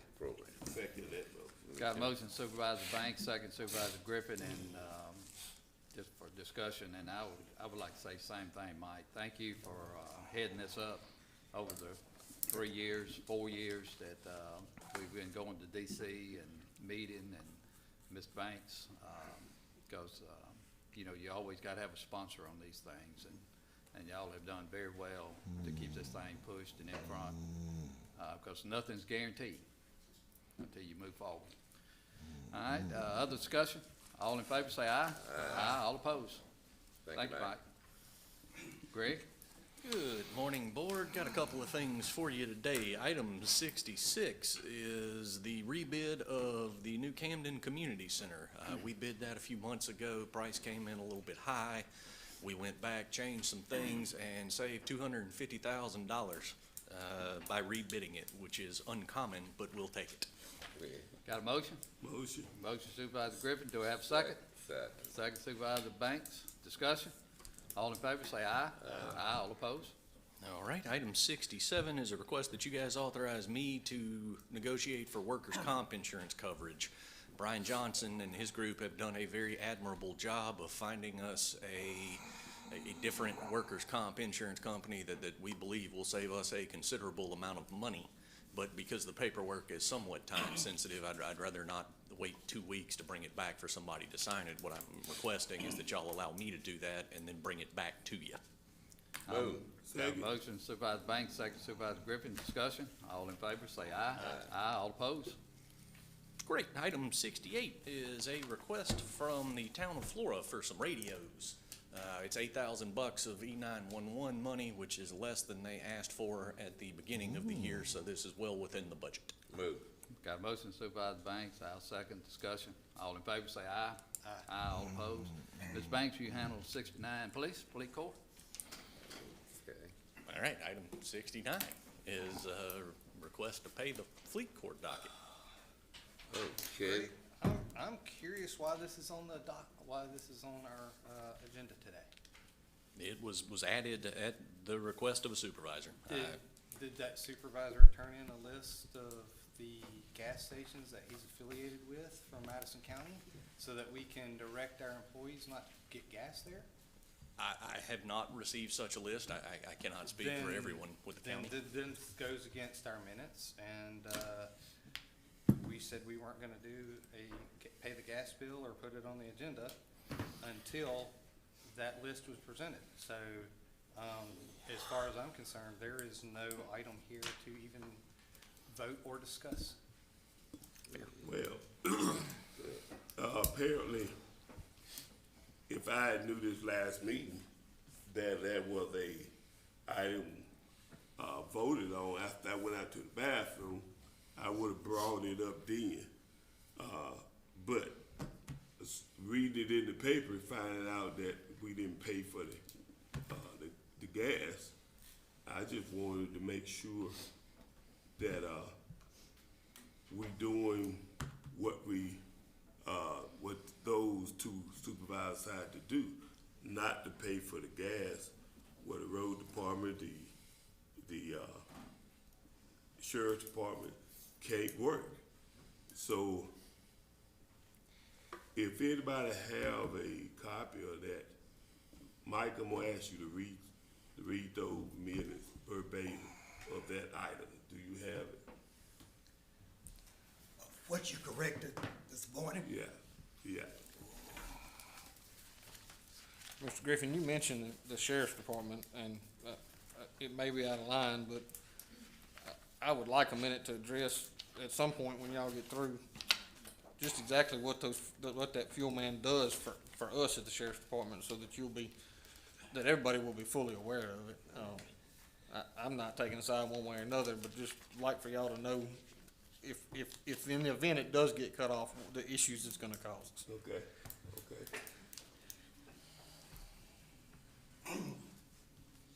You're asking me to read the minutes that were corrected this morning? Yeah. Okay. Approval of claims of Fleet Corps Technologies. All right.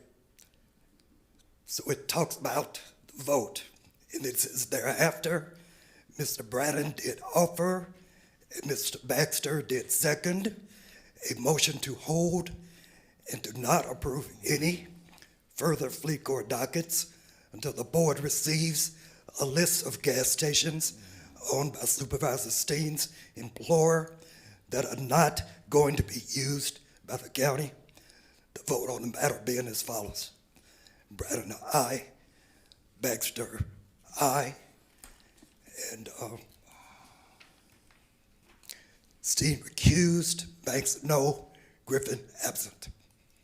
By majority of 2 to the 1 of the board said Fleet Corps documents were and hereby held until the board gets a list of gas stations owned by Supervisor Steen's employer that are not going to be used by the county. That are not going to be used. Yeah. Not going to be used by the county. To clarify, I think it's pretty easy to see that we just want to make sure that Mr. Steen is not entering into a contract that enriches him. And I don't think it's that hard to provide a list where our sheriffs, our road crews, whatever, they have an easy access list to say, hey, this gas station is off limits. I can't use this gas station because it directly benefits a supervisor. Yeah, Wait, can I say something real quick? Yeah, go for it. I just want to read this real quick. So, Section 109 Mississippi Constitution prohibits having an interest, direct or indirect, in a contract approved by the body which you are a member. And it's very clear. I don't think it is. It's just, that comes right out of it. Well, you know, I remember when we started dealing with, FleetCor. Okay. FleetCor is a corporation that contracts with all of the people, retailers that provide fuel. It is a separate corporation from the actual, convenience store. They give us a, reduced price, not the same pricing that you would when you actually go to the pump, is what we pay. FleetCor goes out in contracts with all of these different convenience stores. I don't believe that, the convenience store is enriched at all by the contract with FleetCor. I think they almost, have to do it to make sure that they can stay, you know, continue to get sales from not only us, but other counties, other, other businesses, you know, they got trucking companies and everybody that use FleetCor. So, you know, I've always wondered why Mr. Steen felt necessary to even recuse himself because of the way it works. I don't see how, the FleetCor payments deal directly with his paycheck. And that's, you know, that's my thoughts on it, but, you know, I'm not, if there is an enrichment, then I can understand that. I don't think that he has one. I believe he's taken the extra measure. And Ethics opinion would clear this up, wouldn't it? I'm pretty sure Mr. Steen appreciate y'all trying to protect him. But, I'm pretty sure that he have took the opportunity to protect himself, cause he been on this board a while. And I think he even got a couple opinions that says that he's not in conflict. all right, Well, let's read them. let's unpack this just for discussion. You believe that he is not being enriched. I do. Paul, you would believe that he's Yeah. not being enriched. I believe that he's being enriched. Trey, do you believe that he's being enriched? If his pay has commission or, So- I don't have any idea. That's the Yeah. entire point we tried to make here, was we just want to see if Gerald is being enriched. And if he makes money in any shape, form, or fashion out of gas stations that we are purchasing gas from, all we did was ask to provide a list. Now, Okay. as far as ethics, goes, I'm aware that he has gotten ethics opinions in the past. But just 2 meetings ago, he also said that he got a new job. And I don't believe that that new job has been divulged to the Ethics Commission for another opinion. So I am willing to pay the gas bill at the next meeting if we can A, get a list, and B, get that ethics commission, and eliminate all my doubt. I will eat crow and pay these bills and everything if I'm wrong. I just don't believe I'm wrong. And I think we owe it to the taxpayers in Madison County to put forth a modicum of effort to verify that we are not enriching Mr. Steen, because our law declares public office to be a public trust and emphasizes the need for officials to avoid actions that create the appearance of violating that trust. And I don't think it's too much to ask for a list to give myself, Mr. Baxter, you, anybody, taxpayer watching this, that public trust. He needs to earn it back. I think he has violated it, and that's all I'm asking. But, just all what you said, okay. But, we willing to hold our county hostage from keeping from doing their jobs, just to, try to help one of our colleagues that is already helping himself. I'm not willing to hold the road department, tax, assessor, sheriff's department, all those departments, hold them hostage to prove a point that I'm right or wrong. Let's pay the gas and tell Ms. Steen to bring us a copy of what you asked him in the future here. So, would you like to make a motion that we need a list from Mr. Steen, a new ethics opinion, and pay the gas bill? I'm not willing to do that because he is responsible. You just said that. He is responsible for his own action. Well, Mr. Steen had 2 weeks and an extra day to provide this list. So he either thinks that the gas bill is going to get paid, or he thinks he's above directive of this board, and he didn't provide it. Right now, I think you might need to hear from the chief. Actually, wants to say something. and to be honest with you, as far as a list of those convenience stores, I don't know if, I'm more inclined to wanna see the, ethics information that says that he is or is not in conflict, not the convenience stores, to be honest with you. If he's getting a commission on sales, at the convenience stores, then that says, well, okay, he's getting enriched. If he's not getting commissions, he's on a salary, you know,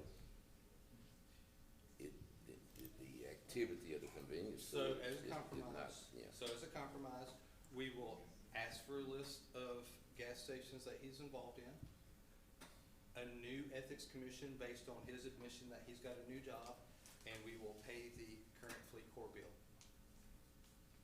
I put that in the motion, that we will ask for a list that he must supply by our next scheduled board meeting. He must have started the process of a new ethics evaluation based on the fact that he's gotten a new job. And 3, we will pay the current fleet core bill. Let me ask you, you can't tell me to go do anything. So how we feel that we can tell Gerald Steen to go do something? We can't tell him to go do I that. didn't. The board, this seat, directed him. We still can't direct him to do nothing. You can not pay the fuel bill. You not hurting Gerald Steen, you hurting your workers. I gotta make sure we're on legal ground. All he had to do is bring an ethics opinion up here and we'd be moving on. I'm just concerned. You hurting your workers, you not hurting Gerald Steen. I'm concerned that I'm breaking my oath of office by voting on paying a bill that enriches one of our members, and I don't want to do that.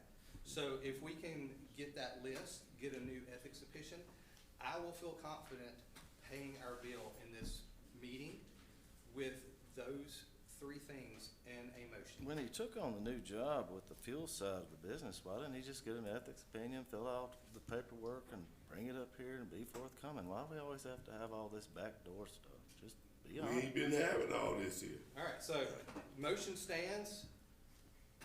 Gerald needs to supply his gas stations that he's affiliated with a new ethics commission, and we will pay the gas bill. Do I have a Listen second? to the chief. Yeah.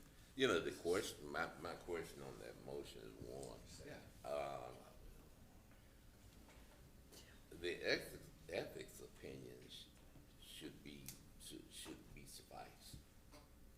I mean, the gas stations he's affiliated with, that's what he needs to, I guess, determine that with ethics. And if they say he's either he would be in conflict or not be in conflict, we don't need the list of gas stations. Well, how about this? Mr. Steen had 2 weeks. He obviously felt the need to hide the information, or he would have gladly turned it over because the board directed him to.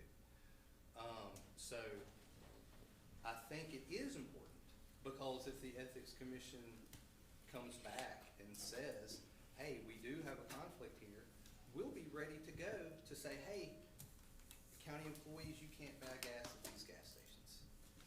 And there won't be an issue. It's just a timeliness thing. We want our employees to be able to buy gas. We want to pay our bills. But we also want to make sure that we are not doing anything illegal. And I think that's an easy thing to do. So we can pay the gas today under the condition, like I said, I'll repeat it. We get that list from Gerald. We get a new ethics commission document started. I don't know how long that takes, but it needs to get started, and we will pay the gas bill today. Is that a reasonable compromise? Well, basically, it puts us, well, I guess the only thing that we will be doing would be temporarily paying the old bills. But we're basically where we were in the last meeting. Yes. The only thing we'll be doing is buying 30 days of gas. But, I guess there's gonna be a question to some lawyer that's in here. Can this board order another supervisor to do something? I'm listening, and I'm trying not to get involved. So the issue is whether the gas bill will be paid today upon the contingent agreement that Mr. Steen would supply the gas stations that he's affiliated with to the board. So I don't believe you can impose that condition on Mr. Steen for this reason. That's his employer. And if I were an employee of these gas stations, I'd probably have to go through the management of my company in their legal division, because they're implicated as well.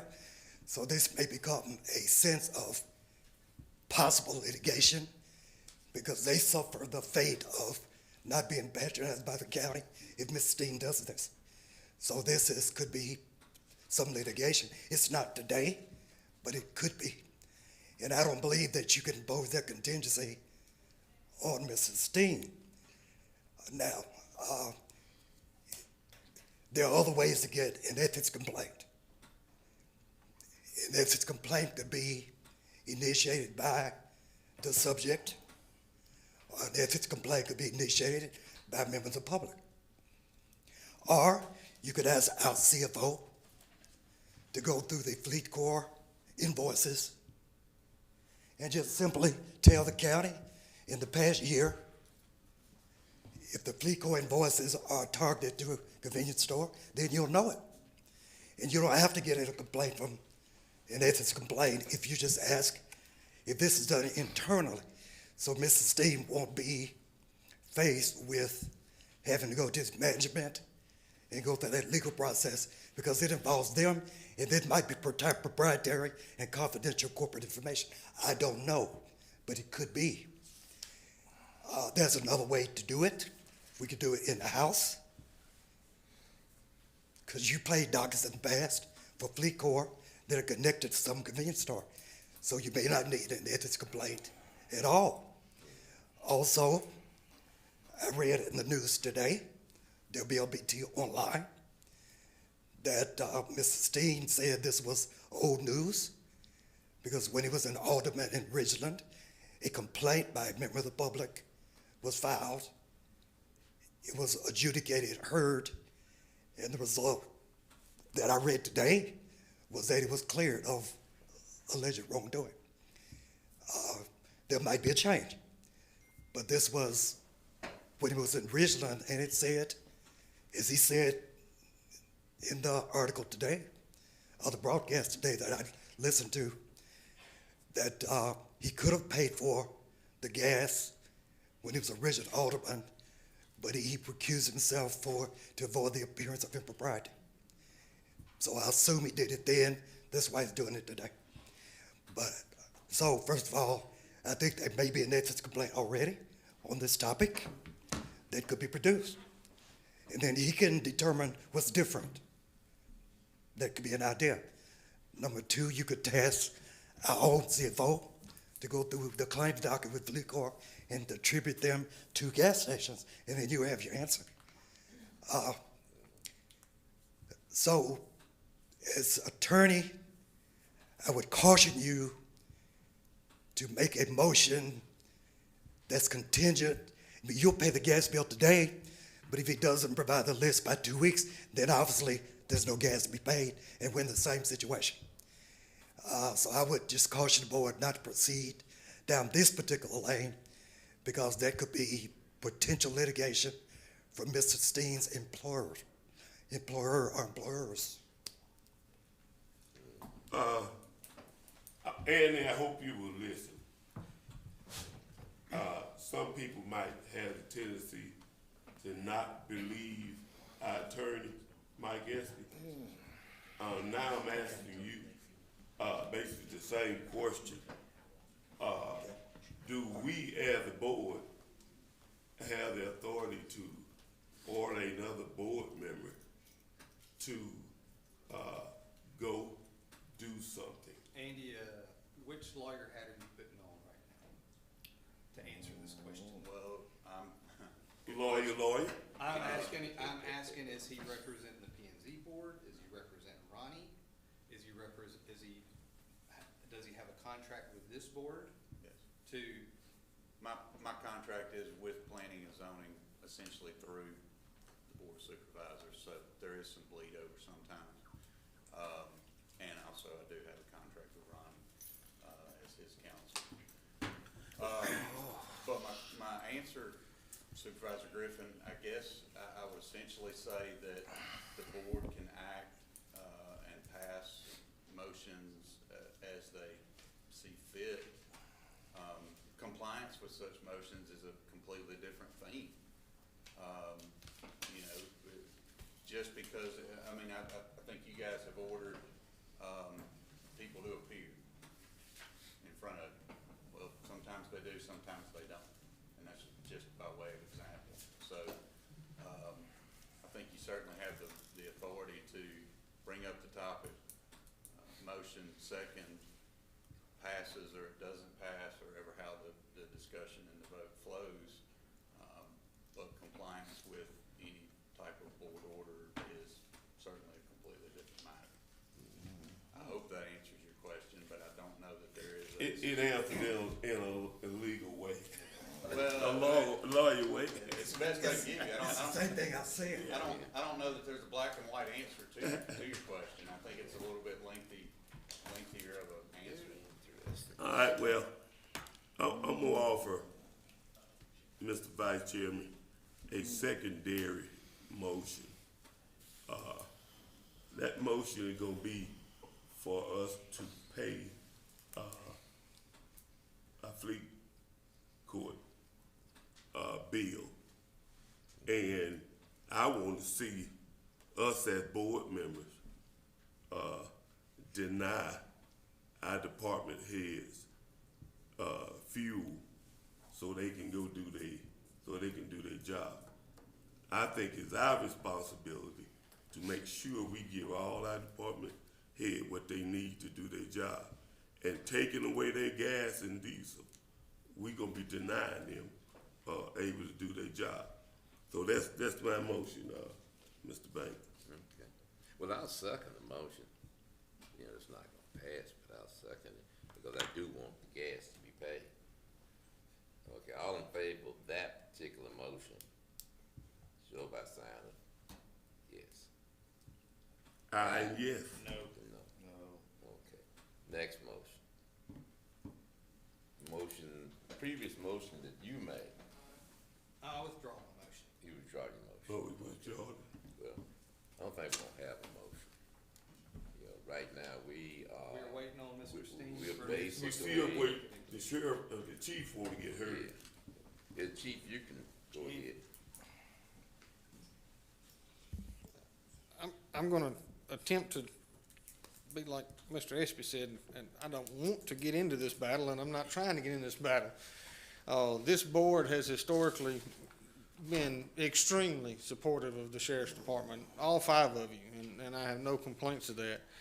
But a lot of talk has been given about, you know, how it would impact the sheriff's department and public safety. So I just wanted to take a minute and tell you that, you know, in the event, and as of my understanding as of now, they're not, but in the event that fleet corps bill is not paid and the cards are disabled, we will have to divert all of our fueling from the sheriff's department fleet to a reserve gas tank we have at the sheriff's department, which is a great thing. That was a project y'all completed a couple years ago.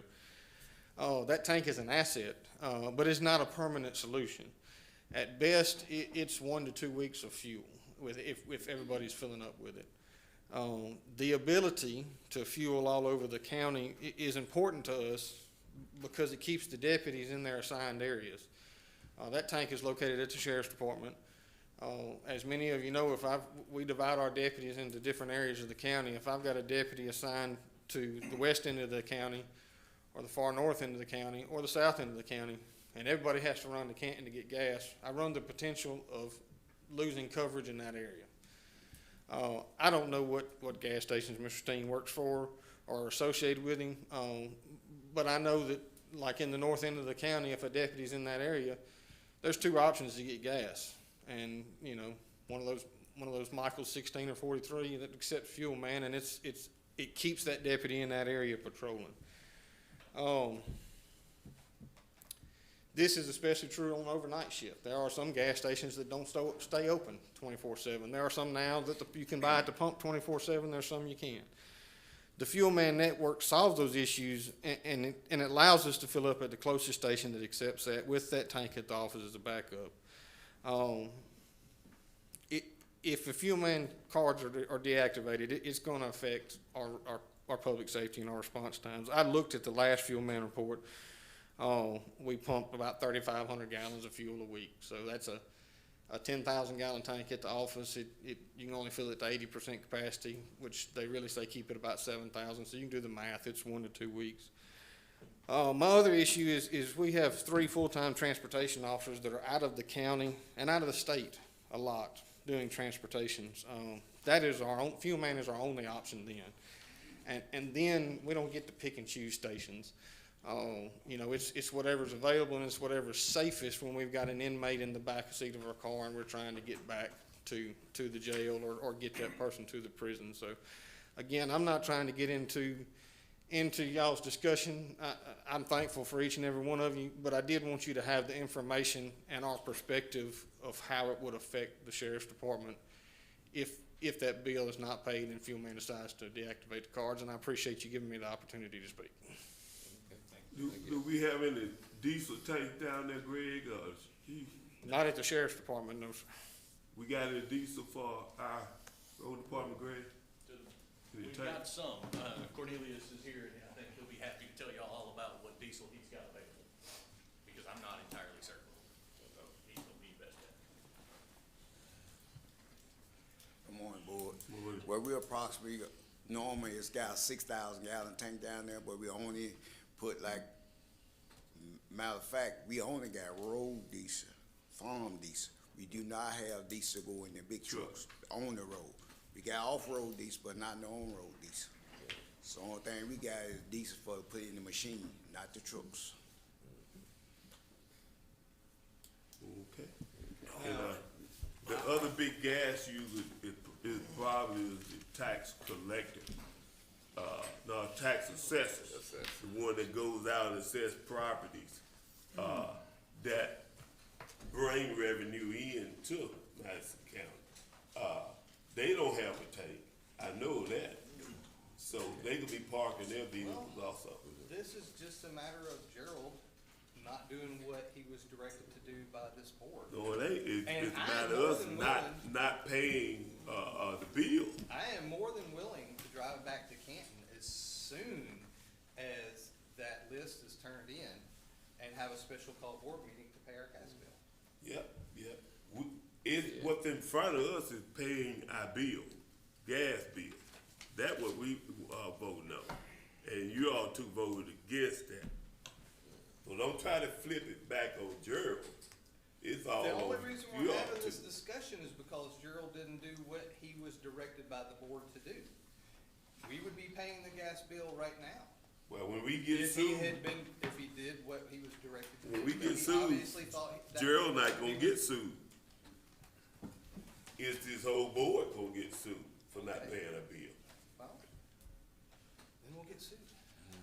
I'm very confident that Mike is, more than qualified to defend us, Okay. Okay. based on your adoration of him. So- Greg, you got something to say? No, sir, it just, the conversation had to go under somebody's name, and I was the best candidate. Greg, on that, is this under your name, that's the actual Bill. fleet core bill? Yes, sir.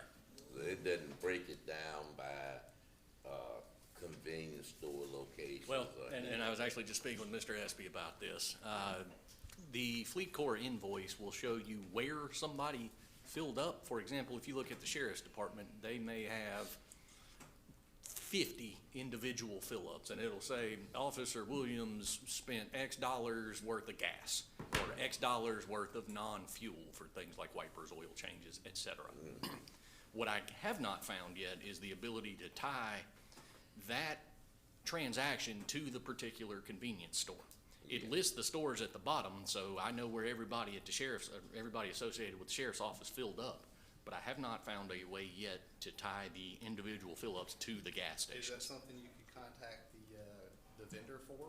We've looked at it. I've got an email into them, have not heard back. I think they were closed yesterday. Yeah, that makes sense. So, but- yeah, that's worth looking into, because I'm certain they know exactly where and what pump that is done, and it's a column in a spreadsheet, and they can easily. If Steen has an ethics opinion, why don't he just come in here and vote? You have to ask him. Yes, sir, I can't answer that one. So you are pursuing, the locations? Yes, sir. You gonna be able to tell what the tax assessors get gas from? I can tell you every station they stopped at on that bill. I cannot at this point tell you it was such and such employee that did it. I would be willing to bet that option is available. I've just got to get into the Fuel Man portal and click around a little more than I have. I have not found it yet. I just feel, guys, there's a better way for us to do this than to not pay our bill and freeze Madison County. Cause that's what we're doing, we gonna freeze it, cause they have no way to buy gas to go do the job. There got to be a better way. As of right now, can we currently buy gas? As of today, yes, sir. Have we received a notice from, by letter or email or anything that our ability to purchase fuel is gonna be cut off?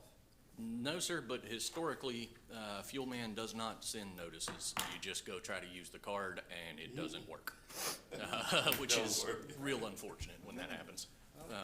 But we have not received anything yet, no, sir. Well, maybe we'll just have to have a policy of reimbursing our employees for any fuel that they haven't purchased. There are avenues down which we can go if that's the wishes of this board, absolutely. So,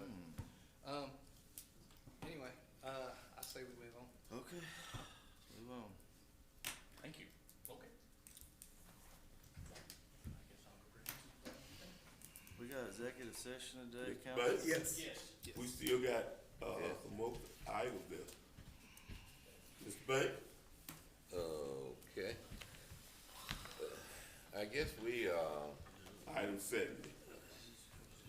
working on item 70. Yes, sir. Item 70 is the budget amendments and the interfund cash transfers. Is there a motion on that? Second. All in favor? Aye. Mrs. take over. Thank you. Okay. The next three items is the general claims docket and 2 payroll dockets. All right, do we have a motion? I'll make a motion. Do I have a second? Second. Second Supervisor Griffin, discussion? All in favor, say aye. Aye. All opposed? And the last item is our quarterly ARPA report. I'll make a motion for approval. Do I have a second? Second. Second Supervisor Griffin, discussion? All in favor, say aye.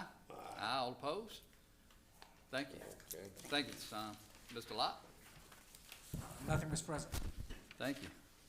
All right, Sheriff.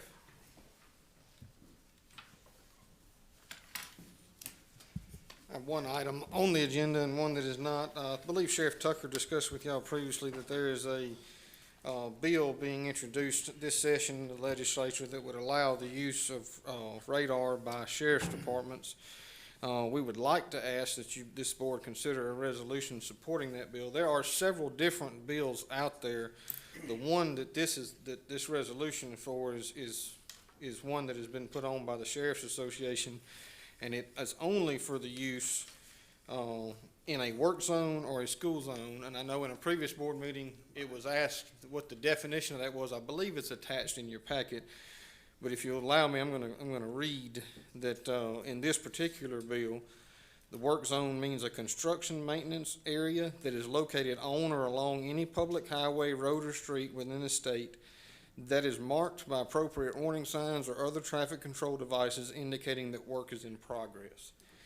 So that is the definition for work zone. School zone means a designated roadway segment approaching, adjacent to, and beyond school buildings or grounds, or along which school-related activities occur. So that is, this particular bill that this resolution is for is just for the work in the school zones, and that is the definitions that are in that bill. If y'all would like to consider that resolution, I believe it's attached in your package.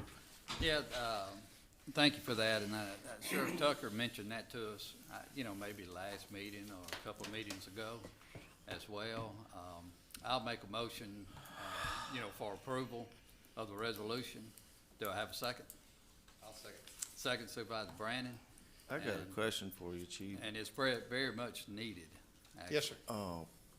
I've actually been down to the legislature and spoke to them a little bit about sheriffs getting radar. And I actually believe there's a county in Mississippi that got it way back when, but. There were two counties. One was on the coast and one was up near Columbus. And the reason, my understanding of the reason why those counties got it is that those counties were tasked with being the law enforcement inside the municipal limits of a city in their county. And so they could use it while those deputies were basically acting as police officers or policing inside the municipal limits of whatever city they were. And I don't really have a dog in the fight, but when I was talking to them, their ideas were they wanted the deputies in each county, the fines to go in the state pot and not the county pot. Is that what you've been told? They want it to go in the same pot as the highway patrol? Is that what? I can't speak because I don't know. I mean, they were willing to move forward with it, but they didn't want us to control the fine. Oh, anyway, I was just wondering if you knew that. It Yeah, doesn't matter. I don't know that. Okay, thank you. Jeremy, you say this is one of the 3 bills? I said I do not know how many bills. I know there are several radar bills dropped. This is the particular one that the Sheriff's Association is asking for and that Sheriff Tucker is supporting, is the one that limits it to work zone and school zone. Okay. Well, with me, I have, been one that opposed, Sheriff's Department for using radar for years, ever since I've been sitting on this board. But times have changed, especially in Madison County. There's a lot of population, a lot of schools been built.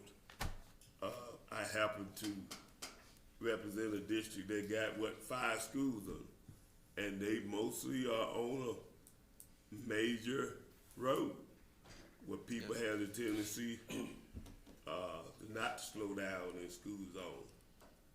A lot of construction going on. Just Madison County itself have a lot of construction going on. So time has changed. My thought with Sheriff's Department with radar have changed. So I'll be voting in favor of this resolution. Other discussion? Mr. President, if I may, what's the number of that bill, Sheriff?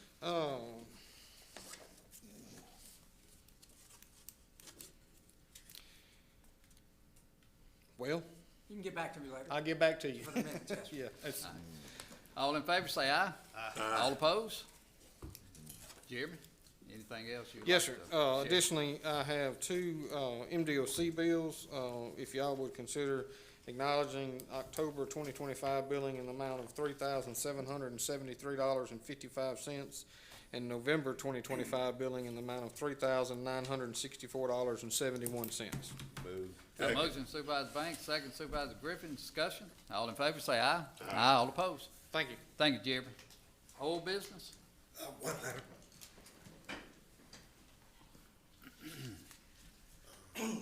Thank you. This is old business from the last meeting. So during the last meeting, during the discussion of the Open Meetings Act, I appeared before the board and I led a discussion whether it was illegal for the board to discuss and approve items that were not on the agenda. So during the discussion, I was asked several questions concerning some ethics commission opinions I entered into the record. And these were municipal opinions, basically. And I was asked the question, what's the difference between, did these opinions that were municipal opinions, did they apply to the county? I said that they did, because for the purpose of the Open Meetings Act, they're interchangeable. It doesn't matter. As a public body, we have to apply by the same guidance. And I was asked, perhaps, to go find a EC opinion that was more relevant to a board of supervisors. So I said then that I found those because they were the most recent. I gave one from 2025, but I looked. I took the request to heart, and there's several opinions that relate to boards of supervisors. And I just picked one from January 2021, and it's James Michael Thomas versus Board of Supervisors, Lafayette County, Mississippi. And the conclusion is the same, that the Open Meetings Act does not restrict a public body to act only on matters that have been initially included on its meeting agenda. So this is a Board of Supervisors opinion. There are others. I just picked one. But I also brought the statute governing the Open Meetings Act itself. And that's section 2541(3). And it basically says the Open Meetings Act applies to public bodies. And they describe what's a public body. And it says it means any executive administrative board, commission, authority, council, department, agency, bureau, or any other policymaking entity or committee thereof of the state of Mississippi, or any political subdivision or municipal corporation of the state. So clearly, as I said before, we are political subdivision. We have to abide by the Open Meetings Act, West Municipality or county. And I'd like these two documents to be included in the record of my conversation from last week. All right, I got a motion from Supervisor, Banks, I'll second. Discussion. All in favor, say aye. Aye. All opposed? Do what? Discussion? To include the documents in the record. Yeah. All right, and Mike, I guess what you're saying here, if I understand that correctly, is that, items or things being discussed within the board, if they're not on the agenda, we can discuss them. Correct. Yeah, I mean, we did that a couple of times already today. I mean, whoever denies that is, you know, but, yeah, we've done that today already twice. I just, sorry, So, I kinda zoned out. I vote aye. kinda zoned out. Vote aye. Aye. Well, Is it I a think unanimous it's- vote? I don't know. Yeah, We're entering stuff into. All right, thank you. Just put the documents into the Yeah, record. no, I have no problem with I think that. it's good to be as transparent as possible, but. Okay, thank you, Mike. Any other old business, new business? We, I think we have executive session. Yes, I've got one item. All right, do I have a motion to go into closed termination? Motion. Motion Supervisor Griffin, I'll second. Discussion. All in favor say aye. Aye. All opposed? Have a motion to go into executive session? Litigation Motion. personnel. Litigation personnel, got a motion Supervisor Griffin, second Supervisor Banks. Discussion. All in favor say aye. Aye. All opposed? 5-minute break. Yep. That's Groundhog Day. We sure, that's not a holiday? All right, thank you, Dwayne. Mr. Lott? Yes, the Madison County Board of Supervisors took two actions during executive session. The first motion was to reinstate a road department employee pursuant to additional training. The second motion was to retain the services of Attorney Robert Dambrino to assist in the defense of lawsuits recently filed by the City of Madison against Madison County. Thank you, Mr. Lott. Thank you, Mr. President. Okay, do I have a motion to adjourn to February the 2nd, 9 a.m.? Motion. Got a motion Supervisor back, second Supervisor Banks. Discussion. All in favor say aye. Aye. All opposed? Lott, you get that? Yes, sir. Is there anything else I need to sign over there?